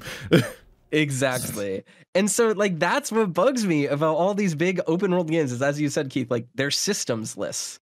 They gesture at the concept or the idea of systems and interesting ways to play, but they don't enable them, and they're not conscious of them. It's every single aspect of these games is taken for granted, not just by the players, but by the designers as well. And it makes them feel shallow. It makes them feel void of interaction. So I literally, I mean this very sincerely. It's going to come off as very rude and aggressive, but I don't care. Like, I could have just as much fun as I would playing Skyrim just by closing my eyes and imagining fireworks. Because the same level of interaction is happening. In fact, having an imagination might be more engaging than eating whatever's in front of me. And the people who think that these games are very good, they are settling for less. You could be having a more interesting time. Just close your eyes. One of the roughest things just close your eyes. Watch paint dry. Like, it's cooler than what you're doing. One of the roughest things about open world games in general, why I'm increasingly disillusioned and frustrated with them, is that like more and more and more, they started all chasing Assassin's Creed, but then what they eventually did is they all started chasing Far Cry 2, including all the Far Cries. Far Cry 3. Yeah, but I mean, Far Cry 3 is also chasing Far Cry 2. It's just that Far Cry 3 is the takeoff. The Far Cry 3 is the one that got especially successful. But like, all of these games are chasing Far Cry, and what's so frustrating is that even the Far Cry games are themselves like these increasingly like, it's like when you put two mirrors face to face, and they just get green. The reflection gets greener and greener in the distance. It just loses fidelity from the imperfections of the reflection. It's like, instead of progressing and coming up with new systems and new solutions and new ideas, there's such an incestuous looping thing of chasing Far Cry 2 that you only get games, much akin to the one games try to recreate the BioShock opening, you only get games that are like Far Cry 2 but less over and over and over, and then they're copying games that were that. And like what happens is the lineage gets lost, and then they have games that don't even know about the original influence and are instead copying the thing that copied the thing, which then just keeps getting less and less detailed, and it's like layers of simulation essentially. And so it leads this thing where it's like, okay, well, the Far Cry franchise was about these series of camps that you take out, and there's different ways to approach the camps. But specific and like you can see this in Ghost of Tsushima and so many other modern games. Like there's so many games where it's like, here's the camp, defeat all the camps on the map. The camps have these units in these positions. Some of them patrol. And you can approach it from any direction because it's an open world game. Here's your tools you have, which is always a hybrid of going loud or opening with stealth. And all of these games are forgetting the fact that Far Cry 2 had weapon degradation, weapons that could jam. It had a disease your character had that could act up at random intervals to throw off your plans. It had fire propagation, where a significant percentage of the gameplay in the game, from like weapons firing to normal combat to like literally the backfire that happens behind you from your rocket launcher firing, all can start fires that then create an ever-moving, Divinity Original Sin 2 style hazard thing that both you and the enemies both have to deal with. It had enemies that would react differently to being shot in different ways, and would even like return to resisting and fighting you from a prone state after they were seemingly down but not all the way out. Like, it had so many systems going on, and all of the games that have copied it, including its own sequels, have only recreated some of those and not the rest, while not adding anything Yeah. else to the game. And so we're getting, what happened is that the modern AAA open world formula is based on a game that had interesting mechanics to engage with, like akin to like Pathologic and so on. Like it had its own identity and things for the player to do. And all of those have been sanded off to just be a series of goals you do. And so like it's why it's not fun anymore to like be like, I'm gonna go take out this camp, because it's like, oh, I literally will not remember this camp after I do it. Yeah. Like it will not, Well, it the will thing have, with it will Far be Cry 2 frictionless. The thing with Far Cry 2 that made it really interesting too is that all of these systems, on top of being interesting systems that the whole game is built around on its own, they're all very ludonarratively tied together. They exist for a reason that is constantly being driven by the narrative of that game, which makes you feel like you're doing something purposeful anytime it comes up. And then they just, none of the others, every single time the conversation comes up about Far Cry 2 versus Far Cry 3, people who really loved Far Cry 3 were like, well, Far Cry 2 was like hard and it was kind of janky and it didn't, you had to really play the game the way it wanted you to play. And Far Cry 3 is better because it sands all that off and you get to do all the fun things you could do in Far Cry 2 without having to like do what it was asking of you. And whenever I like read that take, I'm just like, doing what it asked you to do and finding a way to like find a compromise between that and what you wanted to do was what made Far Cry 2 interesting. It's also like the premise of any kind of like video game level. Yeah, that's what levels are. Yeah, they're a conversation. Like they're you interacting with the game and solving the problem, and the way of trying to appease people for mass market is to remove all gameplay from games over time, to just make a sandbox where you don't really interact with or nothing's really asked of you. And it's like, that's why we have there is kind of a backlash in that, like there's like these games that are notable for in that their success is directly attributable to the extent to which they actually do expect things of you again. And people are like almost like shocked by the idea that games can be that way in the first place. Yeah. Well, like game design just as a concept is like it's a conversation. It's call and response. The developer puts something in front of you, thinking about how you'll respond to it, then you respond to it. And then generally some of the best games in the world, games that are worth playing, will then not necessarily emergently, but sometimes it can feel this way, respond to the things you are doing. And a good designer is able to predict how players will interact, or will at least be able to create a framework within which players' interactions will respond to the game, and the game can evolve to those interactions and do interesting things. And that doesn't necessarily even mean randomization. Like, there are examples of games that are just like, level 1, you learn a mechanic. Level 2, you test the mechanic. Level 3, it introduces an obstacle to that mechanic that you then need to figure out how to deal with. Like, that's just game design 101. And more and more and more, I feel games are just not evolving from that level 1.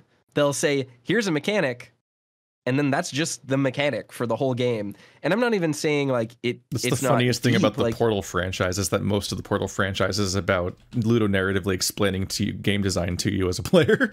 Yes, exactly. It's extremely funny. And like, it's just really frustrating to me. You know, there can be core mechanics in games that don't need to evolve over the course of a game. If something works, it works, right? It's exhausting to constantly be met with these games that people are like, it's bigger and it's badder than it's ever been. It's the coolest game ever, and the systems are so deep. And then I go to engage with them, and it's like, oh, I guess I can set the grass on fire, and nothing seems to really interact with that. Okay, well, it will do damage to me. I guess I can take damage. Everything else does damage to me too, huh? Well, that was one-dimensional. Like that whole experience is so exhausting to me as someone who likes these engaging games that it's really hard for me to get drummed up about Far Cry 27. This time the map is 30 miles bigger. Like, it's like, great. Unfortunately, the map is going to feel just as empty as the last one because there's nothing to fucking do in it. Did you experience the existential nightmare that is playing Far Cry 5? No, of course not. I haven't bought an Ubisoft game in forever. Far think Cry the last 5 Ubisoft game. was so fucking brutal because it took all of the sanding off of everything and made it so the whole thing was a frictionless nothing, but also added skydiving, which is like exciting for a moment, but ultimately it just means that you can fall from this. You can just press a button to fast travel, but you fast travel into the skybox above your objective and dive at it. That's just what you do over and over again. It's Fortnite with bots. And that's what you're making it sound like. Yeah, it's Fortnite with bots. You're playing Yes, actually, Fortnite bots are more dangerous. but yes, no, it really is like playing bot matches of Fortnite, where you're just in a big open map and you keep airdropping over and over again, and then the enemies are just like a nothing sludge. But no, what was so brutal about Far Cry 5 is that they managed to remove pacing from the experience on top of everything else. Like, they're only removing everything else over time, like to the point like the game still has no mechanics. They've sanded them all off since 2, but now also the game doesn't have like escalation and de-escalation of stakes, because Far Cry 5 will fucking spawn enemies to attack you on a timer for the entire playthrough. And I don't mean like Fallout New Vegas. I don't mean Fallout New Vegas, a faction's mad at you, so like once every 2 hours a hit squad shows up.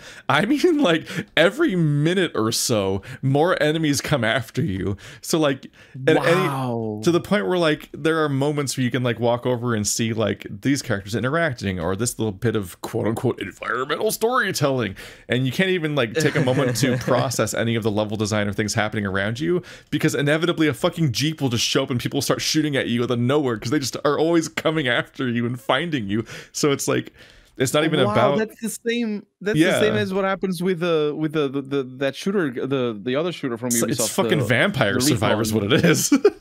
What is it called? I'm gonna say. Yeah, it does. Yeah. Ghost Recon Breakpoint. Ghost Recon Breakpoint does the same thing. It's basically Ghost Recon. I played Far Cry 5. It turns out it's just under a different name. I remember. Yeah, what was both Ubisoft games. So it's the same design philosophy of just removing every element of the game over time, except the pay to win mechanics. You still have a shop that you can buy. You can pay to win. But sure, get your pre-order cosmetics for the game that's just a continual combat sludge for every second of its experience. No. Not just cosmetics. You also get time savers, which are called cheats. They're cheats. Yeah, pay to play the game less. Yeah, or just cheat at it by having more. Apparently, you don't like a game enough to play it all the way. So here's a way to pay more to play it less, because you're so tied to the hip. As a person who wants to mod Bethesda games into being good, you're so tied to the hip to 3 games existing per year and nothing else existing that you're just fucking Stockholm syndroming through this experience and paying more to have less of it, instead of just learning about more games when it's easier than ever to find other games that are good. There are infinite people whose job it is to show them to you, and like they're surfaced on every store. Indie stuff is more around than ever. There's just but a lot more than they were. Like there's so many opportunities to just find games and try them out and play them, instead of being the equivalent of like the guy who just buys Madden every year, but for shooters. And it's like for shooter, I think in particular the Ubisoft games, what you need a good cure of getting, stopping buying Ubisoft games. I'm sure I'm preaching to the choir here, but a good cure is to pay attention to the writing, pay attention to the story, and be critical about what people are saying. You're not gonna get not gonna be like YouTube essay level kind of critique, and all of a sudden just start coming up with this is actually some Foucault philosophy, whatever. You're not gonna do that, but pay attention to the writing, and it's gonna piss you off. I promise. I'm never gonna outlive these panopticon accusations. My big thing is just like, think about what games are making you do. And I don't mean that in a like BioShock. What if you're just listening to orders, or like what if you're the villain actually? Like that's not what I mean. I just mean like when a game, pay attention to what a game is making you do and see if it aligns with what you're doing. For example, if a game tells you these choices are really hard and there's going to be really big consequences, and then the reward is you get some gold and some negative karma, or you get a cool gun and a companion and some positive karma. then maybe consequences aren't as bad as the game is telling you and implying you would have to deal with. And maybe that game isn't actually very well written or very well designed. Wow. Shots fired at Fallout 3 and Fallout 4.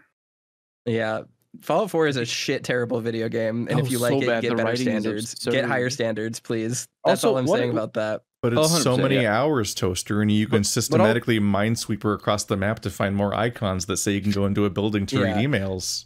But you also, know what I like? I really like the smell of gasoline out of the muffler of a car, but you don't see me turning my car on with the garage door closed.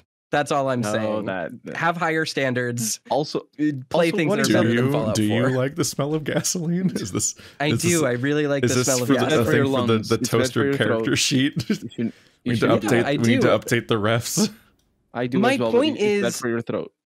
My point is, people like heroin. It doesn't make it good for you. Okay. Like heroin gets a bad rap. Let's no. What I'm saying is that people like bad things. Liking them does not make them not bad. I'm sorry. That was a callback. This podcast is going to get me in trouble. What is up with Bethesda and their obsession with having robot characters that talk for more than 10 minutes right in the first starting hours of the game? Fallout 4 does it. Yeah. And Starfield does it as well. And it doesn't do it in an interesting way, like Claptrap or something. Claptrap was bad; it wasn't very good. But for who cares? It was still better than Cogsworth or whatever his name is. That's for 2 hours in Fallout 4. Yeah, and, I don't know. It's quirky. I think that's the thing. This kind of ties into what we have been talking about, specifically about the post-apocalypticness of Bethesda games or Fallout, Bethesda's Fallout. I think Bethesda doesn't respect the Fallout setting well enough. Not at all. What? In this, not the Fallout franchise, but the setting itself.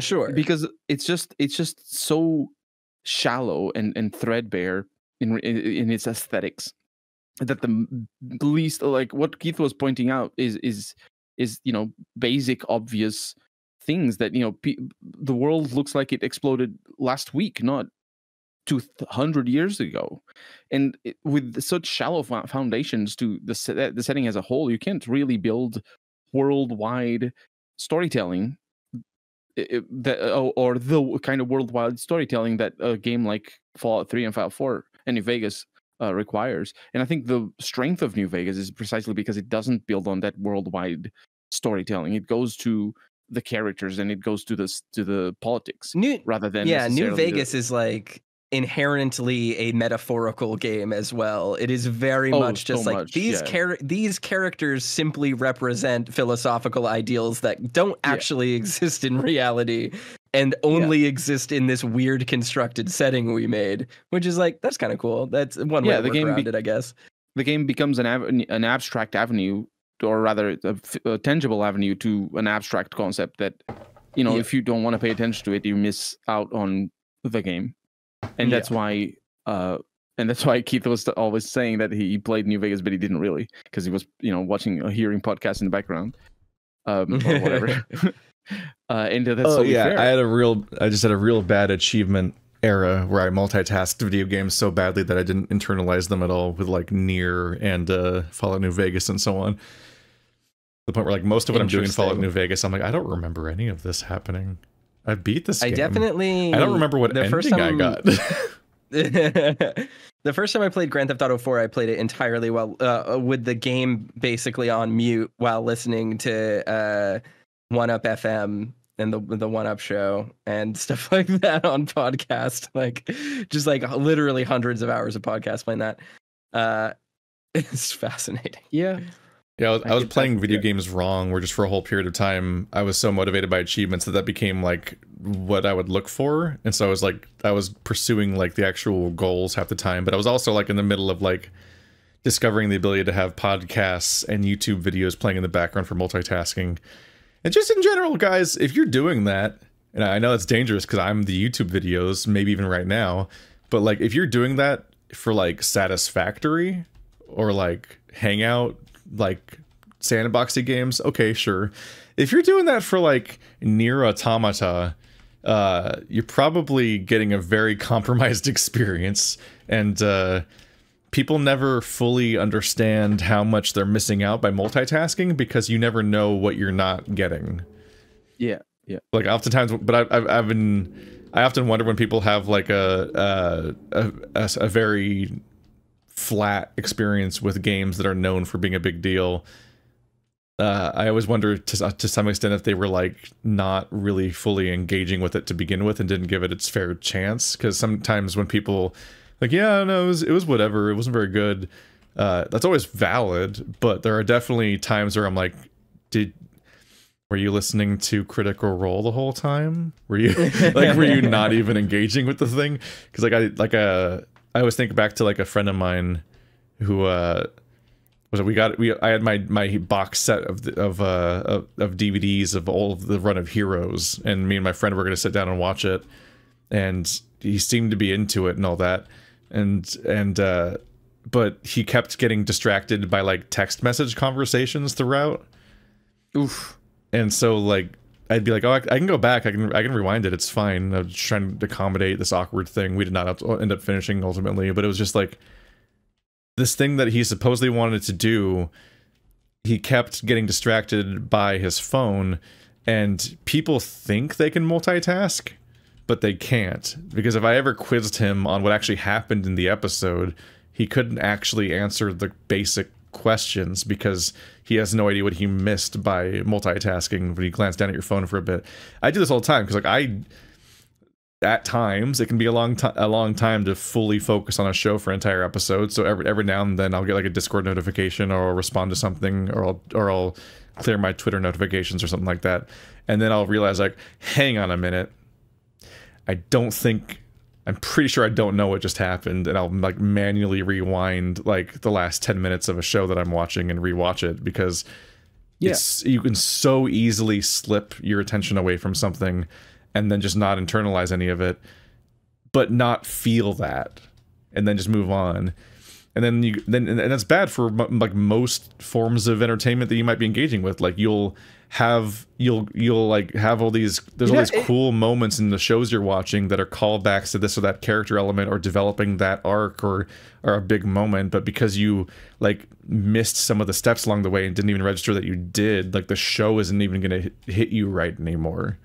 I think about how like the difference, a version of that kind of happens. We get a version of that with furry visual novels, which is that we have an audience that is re-experiencing them through either me and Toaster or me and Stephanie, and they're picking up on so much that they didn't the first time. And some of that's because we discuss it, but it's also the fact that like we're discussing these things and picking up on these things in part because we are reading them together in a slower pace. And a lot of these people download these games on their phones and kind of tapped away at them. And it's very easy to kind of scan text and tap through it, or even like hit a kind of boring section and just start pressing, and you just like tap the screen a few times and you're past it a bit, akin to like how people like if you're playing a smut for visual novel for just to get to the scenes, for example. But like when you're playing these like serious narrative driven ones like Echo and Ad Astra and so on that have a lot to get through, it's very easy to let your attention, even in a game where you have to press continue to continue most of the time, it's very easy to let your brain drift a little bit and just not actually really read a whole chunk of it. I think this is all true. I sort of disagree in some regards, which is I think people are actually better at multitasking than they think they are, but I think they apply it incorrectly. And what I mean by this is people have a very bad barometer for figuring out what needs attention and what is superfluous. And what I think this is really exemplified by both the way media is created nowadays and also the types of media that people consume. And a really great example of this is anime. I know from experience, being someone who speaks Japanese fluently, that most anime can be watched, and I'm just talking about like trash production anime. When I say most anime, know that there are over 500 shows produced each season. So I'm not talking about I'm not talking about your this is a masterpiece, Violet Evergarden, dialogue driven, beautiful shit. I'm talking about the day-to-day shonen jump kind of crap for the most part that most people read or watch. 9 times out of 10, these things are designed to be consumed passively. And part of the reason for this is that there's so many redundancies in how stories are told and how things are communicated. I can watch most anime at 2 times speed on a second monitor and not miss a fucking beat, because anytime something is explained or is important or anything that needs to be remembered or anything that is meaningful is going to be telegraphed to the point where like the characters will say the proper noun 3 times in a row, and then someone's dialogue will summarize it, and then the music will swell and I look over and I see it, and then that's how it works. I'm not going to fucking do that when I'm watching Yellow Jackets. You know what I mean? Like, there's a difference between the 2 different modes of conversation and the 2 different modes of media. And so when people do this thing, they're like, would I ever fucking listen to a podcast while playing Pathologic 2? Like, no. What? Why would I ever do that? That game is a full brain experience every moment that I'm doing it. Will I listen to a podcast while playing Vampire Saviors and Vampire Survivors and still say I fully understand Vampire Survivors? Yeah, I would, you know? And I think it's that inability to understand that the modes of media can be different. Like, I think a lot of people look at movies and go, this is a movie and that's a movie. They're both movies. I should engage with them the same way. And it's like, no, you shouldn't. Both movies can be different things. The way you engage with them can be really different, or different books or different media, what have you. And so what you're saying is absolutely true, especially with people like zoning out while like reading a furry visual novel. My eyes glaze over half the time when we're reading Password because it conveys information really poorly and it's hard to pay attention to. I get it. I've been there. But I do think that there are times where like I don't think you're gonna miss anything by watching some Critical Role while you play Grand Theft Auto 5. I know, because I'm playing Grand Theft Auto 5 and listening to podcasts while I do it late at night right now. Grand Theft Auto 5 is not a very well written game. I'm sorry. I played a little bit. It's a decade I'm old not now. core value. I play it to keep my hands occupied. I think Grand Theft Auto 5 wants to be a well-written game. I think it wants to be. It doesn't think Fallout 5 is, I think Fallout 5, I don't know, I said Fallout 5. I think Grand Theft Auto 5 is trying to be a prestige game with its writing. Like, I think it's very much takes itself super seriously. It does. I mean, but it's a comedy. It's a comedy, so I don't know if I would say it takes itself super seriously, but I think the story does. With the gravity it gives to its character arcs and their setups and so on, and like how especially especially the main character and so on, or the kind of main character. There's no nuance. It's very it very much wants to be like at the time it was going for being the best written game. Yeah, sure. I mean, but what I'm saying about this is that that's all in cutscenes. So like, if I'm listening to a podcast while I play, I don't miss anything about Trevor's character or any of these other things. Like, Franklin's character is not lost on me because very little is actually conveyed through the moment-to-moment gameplay outside of you're doing a bad mission, someone in the car made fun of me. Like, there's not a ton of super deep ludonarrative being lost there. I just need to pay attention during cutscenes for the most part. Sure, yeah, things have different modes of gameplay. Like, even Pathologic, a significant amount of Pathologic, especially the Haruspex playthrough of Pathologic 1, I directly associate with Philosophy Tube's voice. Because I would play because like, I already beat the Bachelor storyline, so I'm now better at Pathologic. I understand its systems better. I can optimize time better. And it led to a thing where it's like, well, a not insignificant amount of Artemis' playthrough is optimizing herb picking and like organ harvesting and so on. And so if I start repetitively breaking into the same houses or repetitively checking the same field over and over again, I'm not going to film that part for the playthrough. I'm going to go ahead and skip over that part until the morning and the next storyline start.